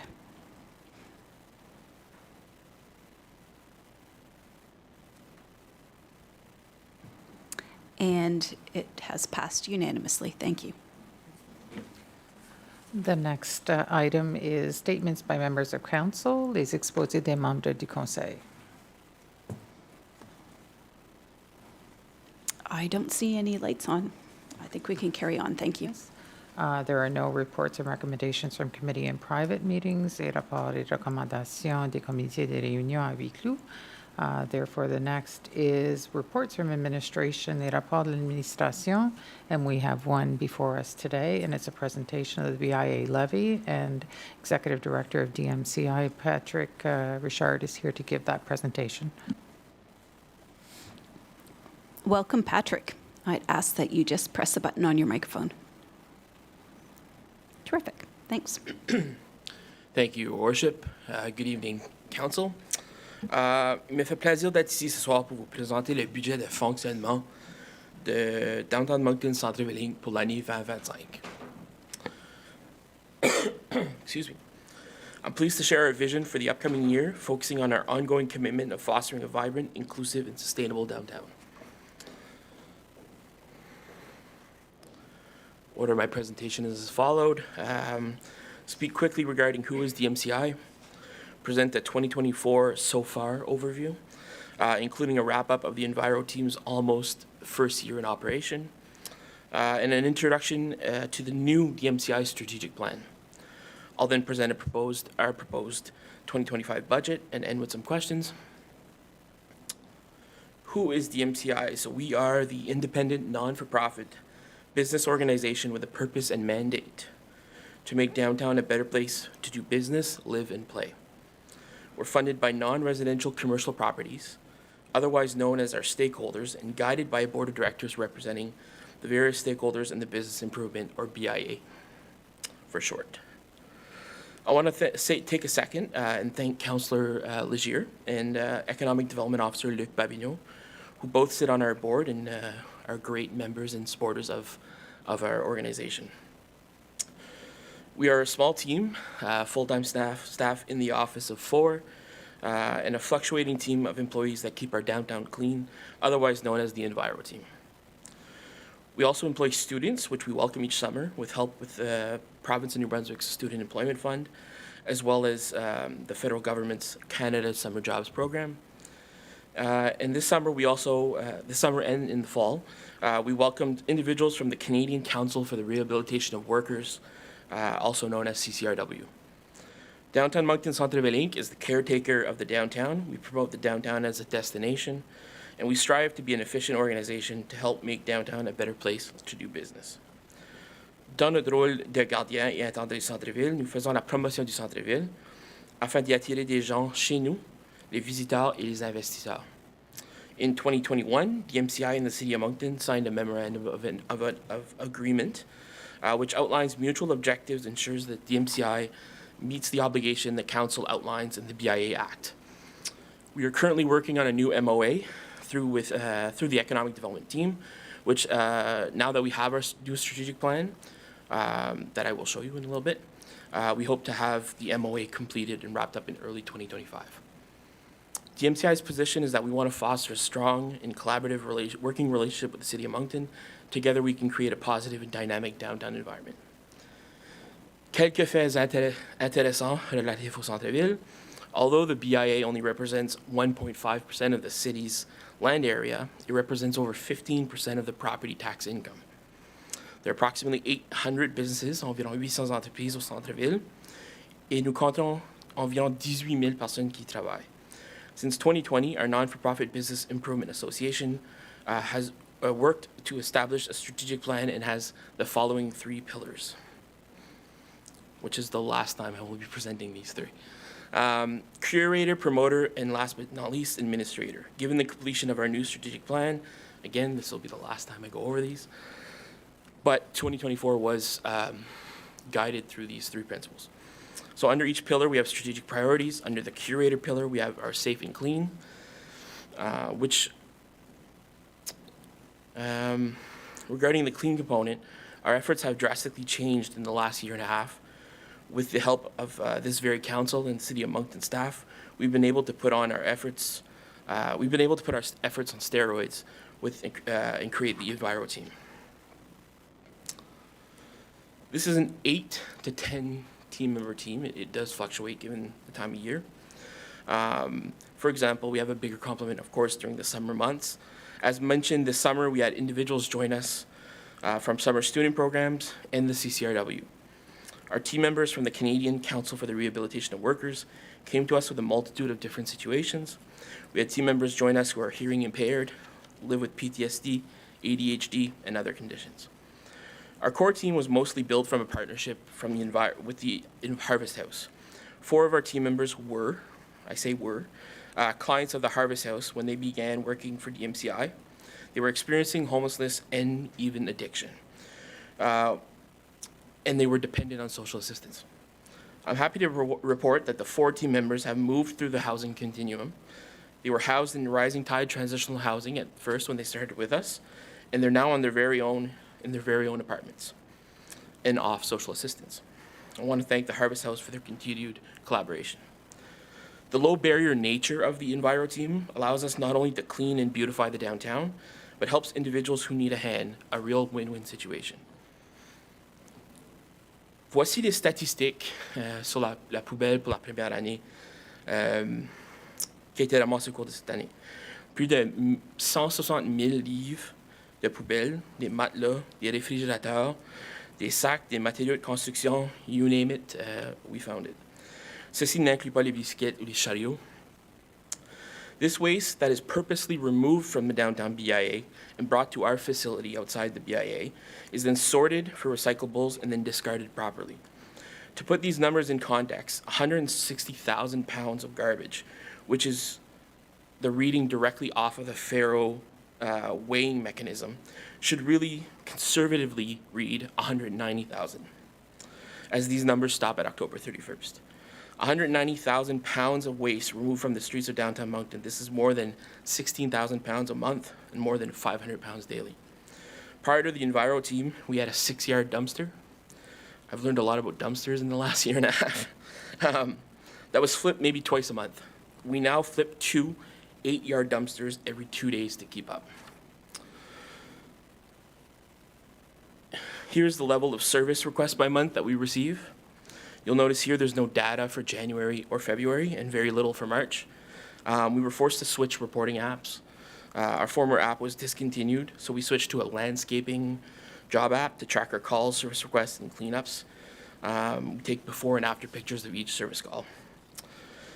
1,100, almost 1,200 requests for cleanup in the BIA in 7 months. Extrapolate that over maybe 12 months, we're closer to maybe 2,000. This works out on average to about 5 calls a day, above and beyond our 45-point checklist of our hotspots that we clean daily. This list include the 3 downtown shelters, Ensemble, the churches, the parking garage, certain parking lots, and other trouble areas. With the dramatic increase in the social issues in the downtown, our calls have gone up quite a bit. We also receive 1 to 2 calls a day from bylaw, sometimes more. And this is the breakdown of the callers. So almost 50% of callers are BIA business, 7% from citizens, 36% from bylaw, 4% from the churches, and 3% from frontline agencies. These are the numbers for the Enviro team for year 1. So this is for 10 months. Over 11,000 hours from the team put into this work. Almost 250 shopping carts picked up, more than 1,600 needles, 44 bikes, 25 large-scale graffiti removals, and as I mentioned earlier, 160,000 pounds of waste. Keep in mind these stats are missing November and December. Thank you again for your support on the Enviro team. We can't wait to see how we can continue to grow this program in 2025. Under the curator pillar, we also have our downtown Moncton installations. We have the bike racks, our park benches along Main Street in St. George, and our poster collars that minimize the spread of posters all over our private businesses. The MCI installs, stores, and maintains all of these installations in order to curate a functional yet aesthetically pleasing downtown area. Our banner program continues to embellish the look of the downtown and promotes major events happening in the core. From the Walkats to Lakes Literacy to FICFA, which is currently actually kicking off tomorrow, and even our own banners that we've installed, that we own. We've installed, taken down, stored, and maintained over 1,500 banners this year. This year, you might have noticed a new look in the summer, this past summer, as we worked with the team at the city and collaborated on wayfinding banners throughout the BIA, from Main Street to St. George, Vaughan Harvey to King, and everywhere in between. Beautiful, colorful banners with each street name on it, designed in-house by the municipality's very own graphic design team, were put up. We also matched the design for Main Street this winter with winter-inspired wayfinding banners. Speaking of the winter months, so our holiday lights and decor program has kicked off. It's been a long 2 weeks. We kick off pretty much at midnight on Halloween. You would have seen these going up over the past 2 weeks. This is a project that continues to be highly anticipated and really does bring a lot of people downtown. Still under the curator pillar, we have our clean and safe priorities. A big part of that is our advocacy efforts and where we spend probably the most of our energy, at least myself. We collaborate with many partners to ensure a safe downtown for everyone. In the past, we've partnered with the Chamber of Commerce, 3Plus, Destination Moncton, to advocate to the province, along with Mayor Arnold and the Tri-Community Mayors. We met with the Premier and other high-ranking members of government to express our frustrations and concerns with social issues and situations in the downtown. In the past, we've worked with the Homelessness and Safety Task Force. We've collaborated on letters to the city and to the province. We support the YMCA Reconnect outreach program year-round and help coordinate the Downtown Ambassador program with a $50,000 annual investment. We collaborate on Lunch and Learns with the Mayor's Public Safety Advisory Committee on behalf of the downtown businesses. And finally, we play an important advocacy role on behalf of our stakeholders on social issues that affect the downtown. Most recently, we've partnered with our colleagues across the province to pen a letter to the newly elected provincial government and to the federal government to address specific elements in legislature that we believe could help alleviate pressure in the pressure cookers that are the downtowns all over New Brunswick, especially in the three major cities, Moncton, St. John, and Fredericton. We'll continue to advocate to the city, the province, and federally to provide services and amenities for the entire community, for visitors, and for all in the downtown. Our second pillar, under the promoter pillar, a big part of this is allocating funds to effectively market and promote the downtown as a destination. Our social media channels, contests, and campaigns encourage residents and tourists alike to explore and visit downtown Moncton. A big part of our promoter pillar is promoting events and festivals happening in the downtown, in partnership with the city's events team and Destination Moncton Dieppe. We bring to the forefront all the great activities happening in the BIA. Additionally, we have a small events and festival grant program that supported 20 events this year, including $17,000 in cash contribution, $5,000 in DMCI gift cards, $29,000 in in-kind support, which was social media promotion, banners, lending gear, tables, tents. This totals $51,000 in support. This summer, we continued to organize our major arts and culture-related events in the downtown. Once again, we partnered with the City of Moncton's events team. We presented the second annual Moncton Busker Festival on July 12th and 14th in the Riverfront Park. Over 20,000 spectators took in 80 world-class street art performances from artists all over New Brunswick, Canada, and the world. We also launched Accent, which is a visual arts initiative that served a few different purposes. The Accent program dressed up abandoned or in-construction windows with local artists' art on vinyl wraps. This not only beautified the downtown and encouraged people to come downtown and check out the art, but also encouraged local artists, inspiring artists to participate and work on their creativity. Over 57 pieces were exposed from 33 different artists. Our Safety and Facade Grant is probably one of our most successful programs and gives directly back to the merchants in our facade gives directly back to our merchants. We have included for the last couple of years, security features such as cameras, lighting, and door swipes, and more fencing. En 12 ans, notre investissement de plus de 300 000 $, a généré plus de 2 millions en amélioration de façade dans notre centre-ville.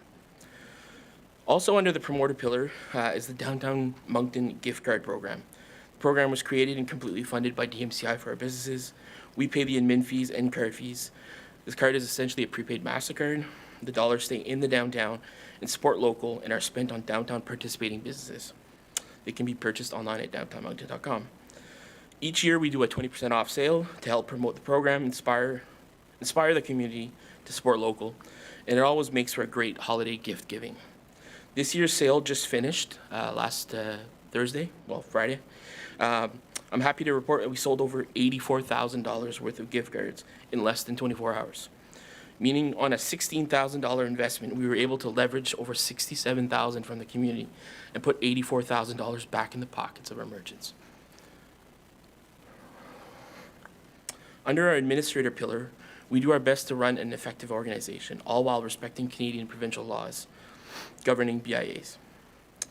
Our administrative duties include ensuring all statutory remittance, HST, payroll deductions, liability insurance, and so on are currently up to date. Make sure that all our bases are covered, administrating the annual contribution to the Avenir Center. This year's contribution is about to be made. The check's in the mail. No, it's on my desk, actually. And it'll be in the amount of $82,600. And the amount to date totals $521,600. In 2025, another $92,000 has been earmarked as our levy continues to grow. A big part of our administrative duties is also to prepare and present this annual budget to our board and to our board of directors and to this council. I'm now going to talk about the new strategic plan. So this is a little while in the making. This is the new vision and the moving forward of DMCI in the future. So our new vision is refined on what we used to work towards. So we want a connected downtown where businesses flourish and communities thrive, creating a lively environment for everyone to live, work, and play. Our mission as our organization is to empower our partners to thrive through connections and inclusivity, fostering a safe, clean, vibrant, sustainable downtown. Our values, inclusivity, sustainability, and safe and clean. And our strategic pillars, so these replace the, famous in my shop anyways, the curator, promoter, and administrator. Now we will be focusing on engaging and retaining our partners, fostering a vibrant downtown, and sustainable growth. Under the engage and retain partners pillar, this strategy focuses on strengthening connections with partners in downtown Moncton by improving systems and procedures that support the continued engagement and retention. And our objectives are to develop systems and procedures to increase and retain partners. Examples being new business toolkits. So once a new business lands in downtown Moncton, how do we support them through their construction, opening into their first year in business, milestone toolkits, and et cetera. And our second objective under the engage and retain is building and fostering engagement with partners. So this is through events, through initiatives, through all of the above. Second pillar, fostering a vibrant downtown. So this strategy aims to enhance the liveliness and appeal of downtown Moncton through year-round activities, ensuring safety and cleanliness and promoting inclusivity. So our objectives are to animate the downtown year-round. We have fantastic summers. February is a little rough. Another objective is to ensure a clean and safe downtown. A big part of that is our Enviro team and the initiatives that we build around that. And then finally, promoting downtown as an inclusive destination. And finally, our third pillar is sustainable growth. So how do we build a downtown that concentrates on sustainable development through strong community relationships, effective governance, and focus on the triple bottom line of people, planet, and profit? Our objectives are to build strong relationships, efficient board governance, physical connectivity, triple bottom line, people, planet, prosperity. So that is the new plan for downtown Moncton, or for downtown Moncton Centre-Ville Inc., the new strategic plan. It is in effect as of today. We've been working towards some of these already. Some are low-hanging fruit that we had already kind of identified and we're working on, but some of these are very lofty. Looking at the screen here and like the physical connectivity piece, creating north-south connections between downtown instead of, east-west, Main Street, St. George. That's a big goal. So working with the city on those initiatives, I think is going to be really important. And now, the 2025 proposed budget for DMCI. So since 1977, the commercial building and property owners of the BIA have agreed to levy themselves on the assessed value of their property. This levy or additional tax is provided entirely by the commercial building and property owners in the business improvement area to our association for our operations. This is an example of the purest form of economic development. The province collects the levy and returns the funds to DMCI to support operations. This levy is further leveraged to encourage and support transformative investment in the BIA in the form of new development, reinvestment, as previously mentioned. So the 2025 budget approval process, so it has been presented, or it was presented to the DMCI Board Executive in early September. Budget was presented and approved by the DMCI Board of Directors late September, and then the motion was adopted by our treasurer and seconded by Board Director, and now we're here. The levy rate is fixed at 16 cents per 100 of assessment.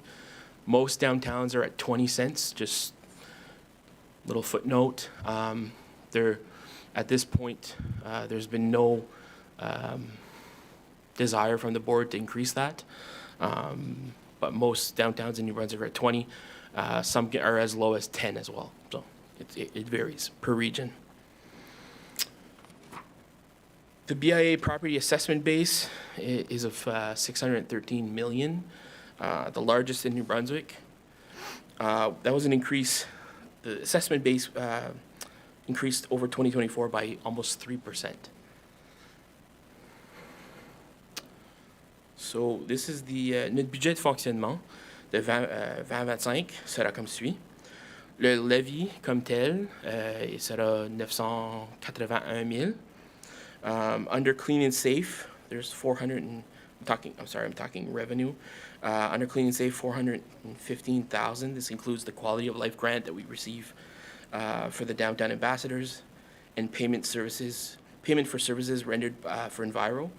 Also employment grants through the federal provincial government. Development initiatives for 142,000. So these are payment for services rendered for the Christmas or holiday lights from the City of Moncton, as well as grants mostly from the federal government for our Busker Festival. Operating revenue of 25,000 as well. So these are adjustments in bank interest. For a total of 1.5 million. I won't read the whole number out, but 1.5. Expenses, so clean and safe is quickly becoming our biggest expenditure. 497,000 for the Enviro team, the Reconnect funding, ambassador program, tools, supplies, maintenance. Communications, so we spend plan to spend 91,000. These are social media expenses, holiday campaigns. Development initiatives, 244,000. So board priority projects, facade development, signage, replacement banners, etc. Operating expenses, 235,000. So this is rent, website, internet, phones, contingency fees. Office expenses, 45,000. Salary and benefits, 436,000. And professional fees, 15. So for a total of 1.5, so a balanced budget. Just some highlights. Again, the levy's 64% of our budget. Payment for services rendered to the city is 29%. Revenue for hosted events, so the Buskers and Patio Fest programs, 6%, and then our employment programs. And finally, 2025 expenditure highlights. So clean and safe is our biggest expenditure category, 32%. Communications, marketing, development at 21%. Salaries and benefit, 28%. And operations come in at 19%. And with that, thank you for your time. And if there's any questions, I'd be happy to answer. Terrific. Thank you very much, Patrick. I would like to get a mover and seconder, and I have Councillor Steeves and Councillor Bourgeois up. Are you interested in moving and seconding? Please go ahead. Thank you. And I would go back to you. Councillor Steeves, go ahead. Yeah, thank you very much, Mayor Arnold. Patrick, thank you for the presentation. That was detailed, and I know that you're a hard worker and your team is really making a difference here in the downtown, so we appreciate that very much. You know, downtown represents all of us, and you've got a really important role, and we appreciate that. Buskers was wonderful. The signage is sharp, as you showed some pictures there. On the Enviro team, almost a year that we've had that in place. I know Councillor Crosman was key to getting that forward. It's a conflicting story because on one hand, it's astounding, the stats that you shared, and we wish that wasn't there. But then on the other hand, it is getting cleaned up. So you don't know where the emotion should be there on that. And so we thank you for that. The 4 individuals from Harvest House that you shared, those are real success stories as they've continued on in the continuum of housing, which is the plan. Is that partnership going to continue in 2025? And is that Enviro team increasing at all in 2025 is my first question. Yeah, so the partnership exists. So we really haven't needed to replace any roles yet. The team is quite loyal. Just anecdotally, as you bring along individuals that maybe were given a raw deal, and you give them a second chance, they become very loyal. They're so proud of the downtown. There's almost a sense of guilt in what they've done in the past. So that sense of pride is so important for them. So honestly, we haven't really had to replace anybody yet. But should we have to, the partnership's still there. The lines of communications are still going. I know that council allocated some funds to the Harvest House this year to do a similar project just outside of the BIA boundaries. We did extend an olive branch to see if we could help and utilize the vehicles and kind of do that. So we weren't successful this year just because they did other things, but we're already thinking of next year on what we can do and how we can help. The increase for Enviro for team members, I guess, is resource dependent. The thing with something with cleaning the downtown is that there's always something to do. And even if it's just, we have team members, I'm going to use the word patrolling, but they're not really patrolling. They're being visible in the downtown. And that's, there's ROI on that too, right? There's having somebody there. We've had tons of comments about just having somebody in a visible jacket that looks somewhat authoritative, felt reassuring. These are individuals with cell phones, so worst case scenario, they're calling somebody else, right? So, resource dependent, and we'd welcome the opportunity to take more team members on from, especially with the Harvest House. It's a real feel-good story. Very good. My second question is a little bit of a side road, and it may be for the CAO or perhaps for Alexandre. It just reminded me when we were looking at some of the downtown pictures of a presentation quite a long time ago about the well-worn brick sidewalks of our downtown. And certainly you may not be prepared to give any updates on that now, but is there an update that could come to us in the near future on that project? I do recall a presentation about that, even before your time, Serge, perhaps it was. Yeah, we'll follow up and bring some forward to council. Very good. Okay, thank you. Thank you. Next up is Councillor Bourgeois. Merci beaucoup, Madame la maire. Merci beaucoup, Patrick, pour tout le travail que vous faites, vous et votre équipe et vos entreprises, en fait, quant au centre-ville. Une petite question, ça a à faire avec l'animation du centre-ville à l'année longue. Je pense que c'est en 2008, lorsque j'étais premièrement élu, j'avais proposé l'idée qu'on explore la possibilité de fermer la rue Maine durant les mois d'été, juillet et août. Essentiellement de l'Assomption à le pont, le pont du train, là. Puis d'avoir de l'animation, d'avoir des buskers, d'avoir des tables de pique-nique, mais fermer la rue à la circulation routière. Et à l'époque, à ma grande surprise, parce que ça se passe un petit peu partout au monde, les commerçants, Downtown Moncton Inc., étaient contre cette idée-là. Je pensais, OK, l'objectif pour moi, c'est d'amener les gens pour passer une journée, un après-midi, quelque chose comme ça, avec peut-être des packs d'eau pour les enfants, des choses comme ça, puis des musiciens, puis peu importe. Mais ça avait été rejeté, puis essentiellement, ça tombe à l'eau. Mais c'est revenu un petit peu sur le tapis lorsqu'on a désigné la rue Downing pour être une sorte de rue piétonne. Mais ça a été un fiasco. Pas la faute à personne, mais en grande partie parce que rien qui est là. Il y a la bibliothèque un petit peu du côté, puis le reste, c'est des bureaux. Ça fait qu'il n'y a pas vraiment grand-chose. Ma question, grande préface, là, ma question, c'est dans votre réflexion pour animer le centre-ville, est-ce que cette idée-là est revenue sur la table? Est-ce que vous avez considéré ça?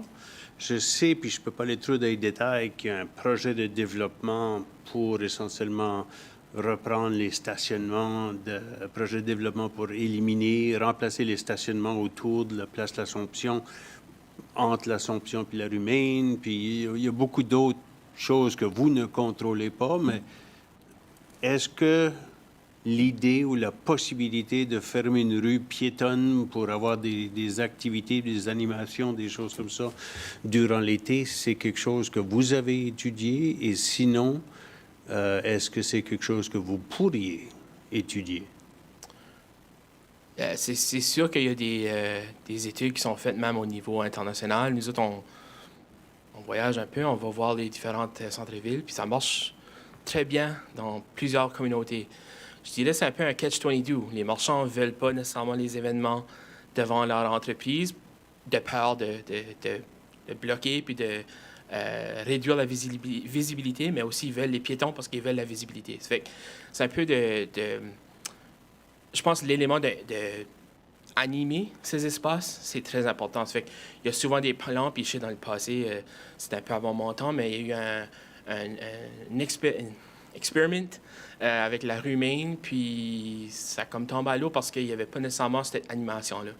Ça fait que si le plan est pour former un espace pour les piétons, ben c'est qu'est-ce qu'ils vont faire dans cet espace-là.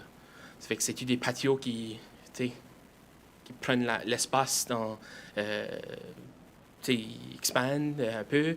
C'est-tu des animations? C'est-tu un festival de buskers qui se présente? Ça fait qu'on a un peu... je veux dire qu'on n'a jamais vraiment tenté le projet de la bonne façon. Puis ça serait intéressant de l'essayer. Je pense que les marchands sont un peu... ils ont peur un peu, mais ça se fait. Mais ma question, c'est, l'avez-vous considéré dans votre planification stratégique? Sinon, est-ce que vous pourriez le considérer? Ouais, je pense que les discussions avec l'équipe ici à la ville, c'est qu'il y a vraiment cet espoir que la rue parallèle à la Main, la nouvelle rue, devienne cette rue-là. Puis on est d'accord avec ça. C'est un peu compris que les gens, ils vont se mettre sur cette rue-là, que ça va être un espace piéton. Je pense que ça serait bien vu, là. Tout de suite, la Main, on l'essaye, puis on fait ça des fois. Le Atlantic Nationals, qui va être le 25e anniversaire cette année, va faire très bien pour une journée, puis le lendemain, on va avoir des plaintes. Puis c'est un peu ça. Là. On l'essaye, mais on ne l'essaye pas... on ne met pas tous nos efforts. Ça fait que, OK. Ouais. Moi, je ne savais pas si je pouvais ou non mentionner la possibilité, mais là, vous l'avez mentionné, la possibilité d'une rue ou d'une ruelle entre. Ouais. Donc, vous faites partie des discussions avec notre personnel Un peu, oui, de temps en explorer temps. ça? Oui. Parfait. Merci. C'est bon. Je vous souhaite bonne chance. Moi, je vais répéter parce que je trouve que c'est une bonne idée. Comme tu dis, moi, j'ai déjà promené un petit peu partout, mais tu n'as pas besoin d'aller loin. À Charlottetown, on en a une. À Halifax, on en a. Ottawa, Montréal, Toronto. Mais nous autres, pour une raison ou une autre, contrairement aux autres villes, ces rues piétonnes-là sont négatives, ou perçues de façon négativement, alors qu'ailleurs, c'est perçu de façon positivement. Ça fait, en tout cas, je vous laisse ça dans les mains, mais merci de considérer l'idée. Merci, Madame la maire. Merci. Councillor Crossman. Thank you, Your Worship. Thank you, Patrick, for the presentation. I sure miss being a board member because the conversations around the table were extremely concentrated on the downtown business, concentrated on making sure that the BAI get stronger and more independent. And, the people living within that community were also included. So, I mean, it was great to be there. I do have some questions on the slides that you presented. Number one, which shocks me the most, was the clean and safe dollar amount that you presented. $415,000 in revenue, but truly up to this point, and I'm assuming it's going to be your 25 budget, if approved by council, you're going to go up to $497,500, roughly an $82,000 increase. Where is that increase coming from? So that includes not only the Enviro team, there's also Quality of Life grant for our downtown ambassador Okay. for that program, as well as all the summer programs, all our employment programs. Okay, so you're looking at a 32% increase. And in that slide as well, somewhere along that slide, you said that 36% of the calls were coming from bylaw. How much additional cost does that put on the Enviro team? Yeah, there's a discussion to be had, I think, with the administration here. There's definitely been some additional costs incurred. We honestly didn't expect a lot of the social issues, right? So it's been exacerbated by that. It's the last couple of weeks at the hub has been very interesting. We've been there multiple times every day cleaning up. So there's a lot of that, but I think there's a discussion definitely to be had on what the Enviro team looks like going forward. Okay, because that becomes a concern for me. If we're going to continue with Enviro team and we're our bylaw is calling up to 36% of the time, that's obvious that these calls are coming into bylaw and they have to be addressed. I was under the impression that anything coming into bylaw would be addressed by somebody who we may tender out to currently, the city may tender out to currently, to take care of. And to your point, the hub seems to be a very touchy location lately with the amount of cleanups. But are we also talking in that 30%, 36%, sorry, Patrick, going to sites, encampments? None of that is being involved by Enviro team. Correct. So the 36% of calls are bylaws move somebody along and their belongings or part of their belongings are left behind. We've tiptoed across the line, but we've never really gone to an encampment just yet. There is, to your point, there is somebody that the bylaw team has a third party that take care of those. I think we've definitely had discussions about being able to help, but we're not at that point yet. So the 36% of calls are just for the run-of-the-mill sidewalk, somebody's left something behind, bylaw notices it, or they've moved somebody along at this point. Okay. Before I move on from that to my next question, I'm concerned about the $80,000, the additional 32% that Clean and Safe have to obviously expense. How do we help as far as the city of Moncton goes? Because when the Enviro team was born, the initiative was a very small amount. It was a trial period. It succeeded. Now the data has come back, to Councillor Steve's point, where, we're dealing with this today. We're dealing with garbage within the BIA. We're dealing with businesses. We're dealing with residents. We're dealing with everybody who has to, experience the garbage that it is truly, we should never see in our BIA. It shouldn't be there, but it's there. It's being produced. It's being left behind. So how do we help you as far as the city of Moncton goes? Because I don't feel, and this is only me as a taxpayer and a councillor, I don't feel that the BIA businesses should be paying for that additional increase. Yeah, I think we need to work together. There's advocacy to be done to the province. We have, I mentioned in my presentation, we've penned a letter to the province. Actually, downtown Fredericton is experiencing some pretty shocking behavior right now, and they're almost leading, on this initiative. They've penned a letter, and we're going to support it, where we're asking government to restrict provincially or federally funded associations, operations, organizations from certain behaviors in the BIA. So we're asking the province and federal government that in the future, going forward, different organizations or different shelters, that they're not necessarily conducive to business in the BIAs. So that's Fredericton leading the charge. Downtown New Brunswick, as we're a member, we're going to help support that.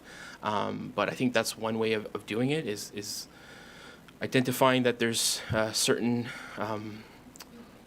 individuals, community members that are contributing to most of that waste. Okay, and obviously the one time a year that you come forward is always around budget time.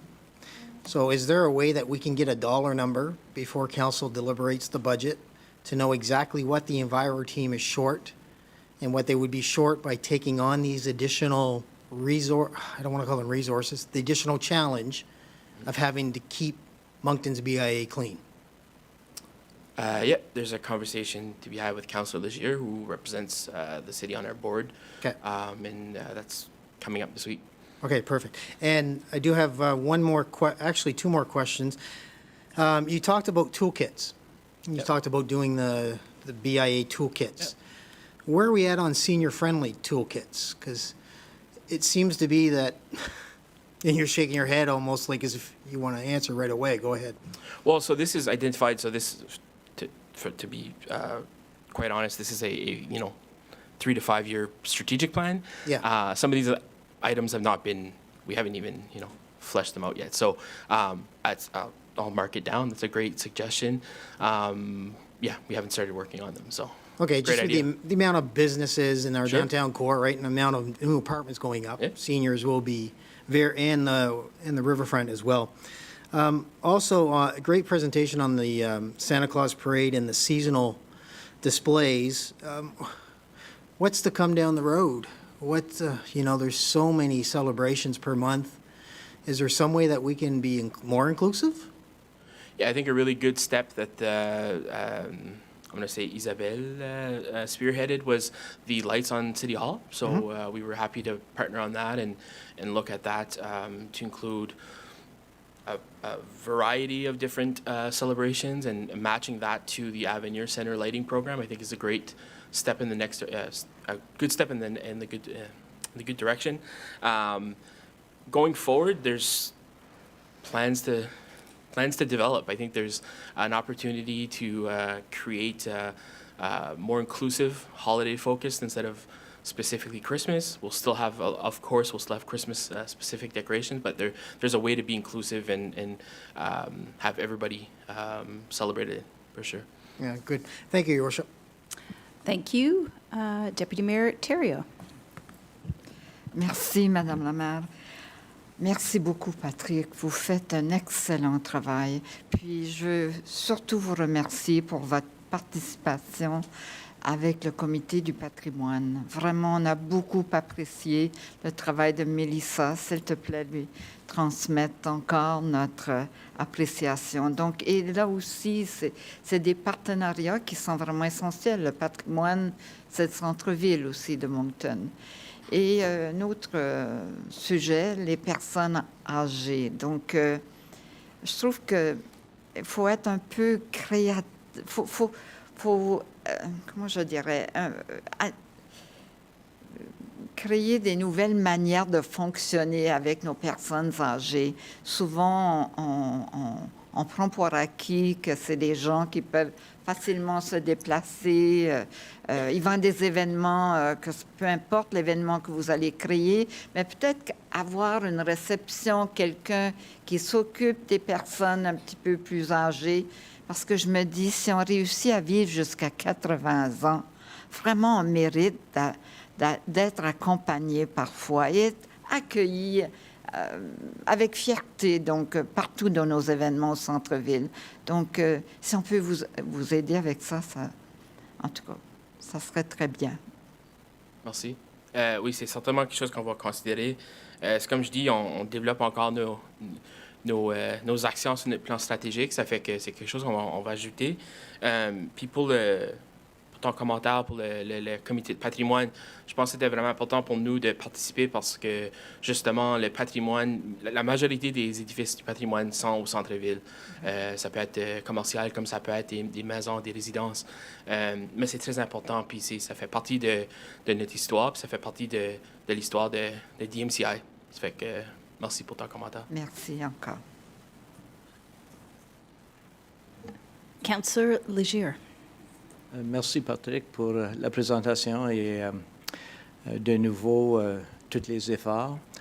Certainly, I've seen a lot of progress with respect to even just your collaboration with city staff, and I would say that, you know, if I look back 4 years from where we first started with all of the growing issues in our downtown, you certainly, as an organization, have stepped up, and I think that we're really seeing it, and I congratulate you for that. And I think, too, I've always talked about, you know, somebody owning the downtown, and I think DMCI has done a pretty good job at this point for what you're given as authority to be able to take care of things, and including, you know, some of the waste receptacles and things like that, you know, are inevitably a byproduct of the fact that the downtown's busier, so therefore there is more litter and things like that. So one thing that was passed along, and perhaps for next year, maybe some more collaboration with city staff too, is there were Remembrance Day crosswalks this year that were painted in certain municipalities, and I think that was a really great initiative. Maybe even banners, things that maybe would help us sort of remember, you know, what we never want to see again in terms of war. So just thought I'd pass that along. And certainly I think I mean, all of the questions in and around the volumes of waste and all of the efforts that your Enviro team have put out is really indicative of, you know, the symptom of homelessness and how that impacts our community. But I think we have to also keep in mind that by doing some of the things you're doing, sorting through things, you're also, in some ways, being a good steward for our downtown. You know, I think we always have to be cautious with respect to that synergy between business and not-for-profit and all of those issues. However, I think your team has been great. It's difficult, but I think as well more and more collaboration with city staff and with some of the things that, you know, are outside of what city normally does, I think is really something that your organization can step up more.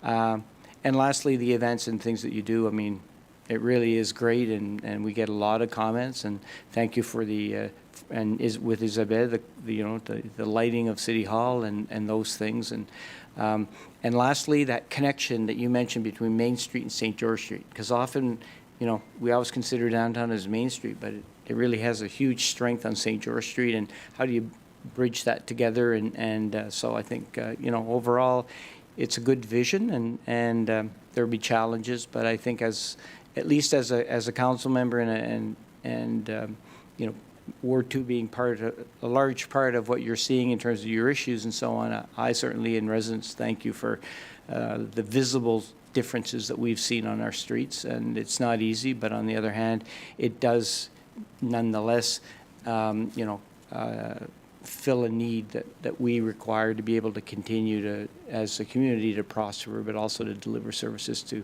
the most needy as well. So anyway, thank you. Thank you. Councillor Richard. Merci, Madame la maire. Merci, Patrick. Belle présentation. Beaucoup d'informations, mais c'est bien présenté. Merci. Merci à ton équipe aussi. Ta présentation, c'est une belle histoire avec les liens qui ont été fondés. J'aimerais que tu me conterais une belle histoire. J'aimerais que tu me conterais un feel-good story. Je ne sais pas si tu as ça derrière ta tête somewhere. De quoi qui s'est passé avec l'Enviro Team. C'est comme on dit, on les voit partout. Puis c'est que les gens se sentent à leur aise, ils sont fiers de les voir. Une présence comme ça, ça fait différent. Si tu crois que tu as une histoire que tu peux me conter. Yeah, comment tant que t'as? On a plein. C'est vraiment... C'est dur à démontrer le ROI sur l'équipe Enviro parce qu'il y a tellement de belles histoires. On a, comme je vais en faire deux juste vite, mais notre superviseur, Carlos, ça faisait 6 jours qu'il était ici au Canada, puis il cherchait un emploi. Il a cogné à notre porte. Nous autres, on avait postulé chez... on avait mis l'offre d'emploi chez Magma. Il a postulé chez nous. On a dit, garde, c'est vraiment... Il y avait une expérience universitaire, mais on cherchait quelqu'un pour nettoyer les trottoirs. Il cherchait un emploi, il était un peu, il était desperate. Il a travaillé avec nous autres, il est maintenant le superviseur, travaille temps plein avec nous autres. Sa femme, tout de suite, est au NBCC, elle prend son cours de culinary arts. Puis ils veulent fonder une famille ici à Moncton. C'est vraiment intéressant. J'ai aussi dire l'histoire de Marc. Marc était le premier embauche qu'on a fait sur l'équipe Enviro. Il n'y avait même pas d'équipe Enviro. C'était juste vraiment moi qui trouvais que les trottoirs étaient un peu sales. Après l'été, les étudiants étaient partis, ça fait qu'on a amené Marc. Marc a commencé à travailler avec nous autres temps partiel parce que ses bénéfices avec Social Assistance ne lui permettaient pas de faire des temps pleins. Il a commencé avec nous autres, il a resté avec nous autres pendant le projet pilote de World Juniors. Il a continué avec le deuxième projet pilote. Maintenant, ça fait... presque deux pleines... Ben, ça fait 2 ans. En septembre, ça a fait 2 ans qu'il est avec nous autres. Marc a été shelter à Rising Tide Unit à sa propre appartement. Il y avait des grosses... je devrais dire ça là, mais il y avait des grosses fines pour son permis de conduire, des choses qu'il avait fait, des erreurs qu'il avait fait dans le passé. Il a tout claré ça. Il y a 2 semaines, il m'a envoyé sa preuve qu'il a la licence. Ça fait approuver sur nos assurances, puis maintenant, il conduit le camion. Ça fait que c'était comme c'était Noël pour lui, là, qui pouvait conduire la communiance. Fait que, il y a des super belles histoires. Puis ils ont toutes leurs petites histoires qu'on pourrait compter. Puis c'est vraiment des personnes spéciales. Puis c'est pas toujours facile. C'est des gens qui ont besoin un peu plus, un peu de hand-holding, mais je pense que ça vaut la peine. Puis c'est une équipe qui est extrêmement loyale. Puis ils sont fiers de ce qu'ils font. C'est extraordinaire. Yeah, Right merci. on. Good job. Merci beaucoup. Merci. Are there any other questions for Patrick? Well, I'd like to thank you. I have received nothing but very, very positive feedback on the Enviro team in particular. They've just been stellar. I want to thank you for the excellent holiday launch that you and your team, Melissa and your board members and everyone put together the other day. I'm not sure how everyone's going to manage over the holiday season because there is just so much happening in our downtown. Really wanted to thank you for your creative problem solving and just really stepping up whenever you're needed in the community, and it's just so appreciated. And Councillor Legere talked about that sort of the northwest between St. George and Maine. I'd like to say also between Maine and the riverfront is another north-south conduit that we're working on is really important as well. So thank you very much. At this time, then, I would like to go to find a mover and a seconder. Oh, I already have one, sorry. We can move right to the vote.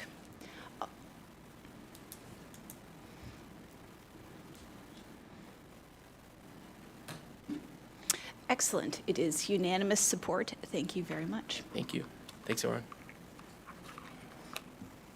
Next are readings of bylaws, and the following bylaws for first reading will be placed on our website, or people can ask to have them emailed or mailed to them.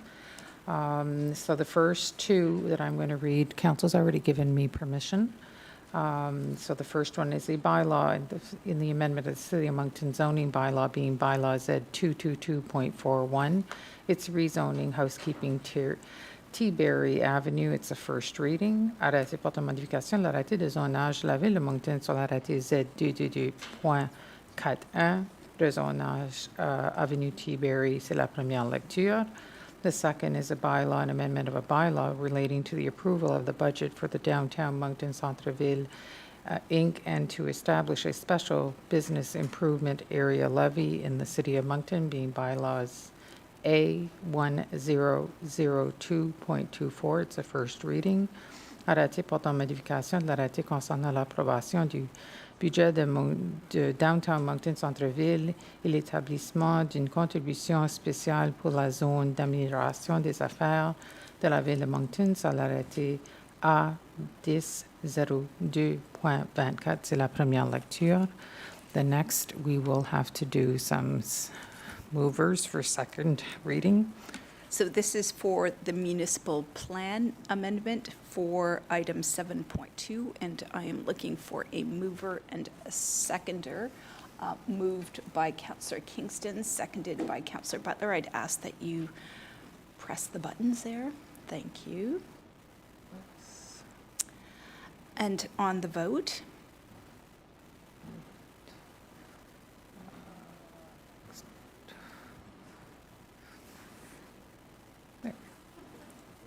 excellent. If you could all indicate on your screens.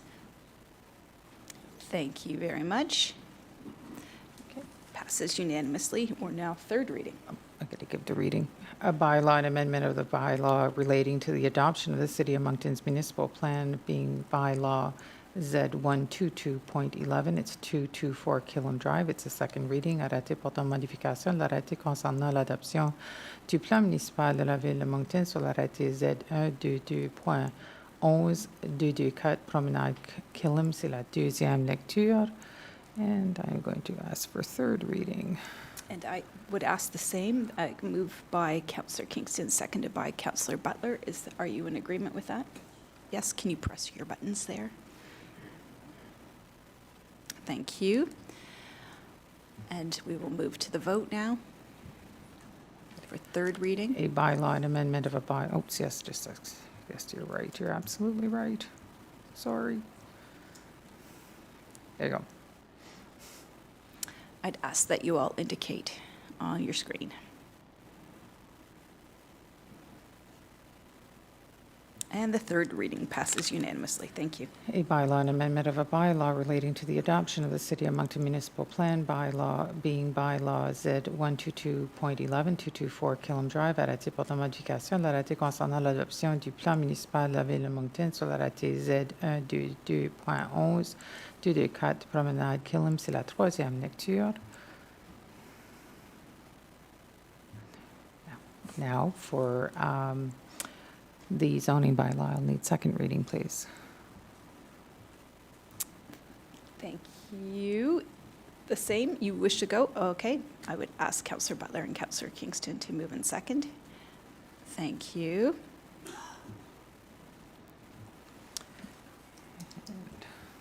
Sorry, it's gonna be faster later. Do you have to read it? No. Nope, Okay. you have to Just read it. indicate this is for the second reading of the zoning changes for 7.2. Councillor Terrio, could you vote? Thank you. And that is unanimous. A bylaw and amendment of the City of Moncton zoning bylaw, being bylaw Z 222.40, rezoning at 224 Killam Drive. It's a second reading. Arrêté portant modification de l'arrêté de zonage de la Ville de Moncton sur l'arrêté Z 222.40, rezonage de 2024 Promenade Killam. C'est la deuxième lecture. And for I the need the third reading, thank you, Councillor Butler and Councillor Kingston. Could you move in second? Thank you. Excellent. And I'll need And we the will now vote. There we go. go to the vote. All right. Please indicate on your screen how you wish to proceed. Thank you. And it is unanimous. And a bylaw and amendment of the City of Moncton zoning bylaw, being bylaw Z 222.40, rezoning at 224 Killam Drive. It's a third reading. Arrêté portant modification de l'arrêté de zonage de la Ville de Moncton sur l'arrêté Z 222.40, rezonage au 224 Promenade Killam. C'est la troisième lecture. Your Worship, the next would be notice of motions and resolutions, un avis de motion et résolution. Et aujourd'hui, on a un avis de motion, stationnement résidentiel de conseiller bourgeois. C'est qui veut lire la résolution? Could you just press your microphone, please? Thank you. Merci.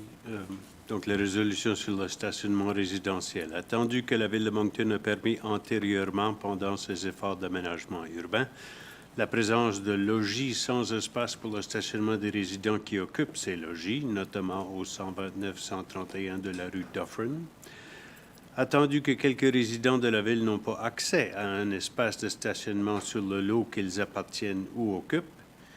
Et attendu que l'arrêté L722 ne permet pas d'émettre un permis de stationnement sur la rue pour les résidents qui n'ont pas accès à un espace de stationnement sur le lot qu'ils appartiennent ou occupent, il est résolu que l'arrêté L722 soit modifié pour permettre aux résidents qui sont dans l'impossibilité de stationner sur le lot qu'ils appartiennent ou occupent de stationner sur la rue en tout temps, sauf lors d'une interdiction spécifique, notamment pour le déblayage de la neige. Thank you. Do we talk about the seconder for that? Non. No. Okay. Ça sera amené à la réunion du 2 décembre. Excellent. Merci beaucoup. I think that concludes today's agenda. I would take a motion to adjourn. Thank you, Councillor Richard. We'll see everyone at our Committee of the Whole on Monday, and budget deliberations will take place starting on Tuesday.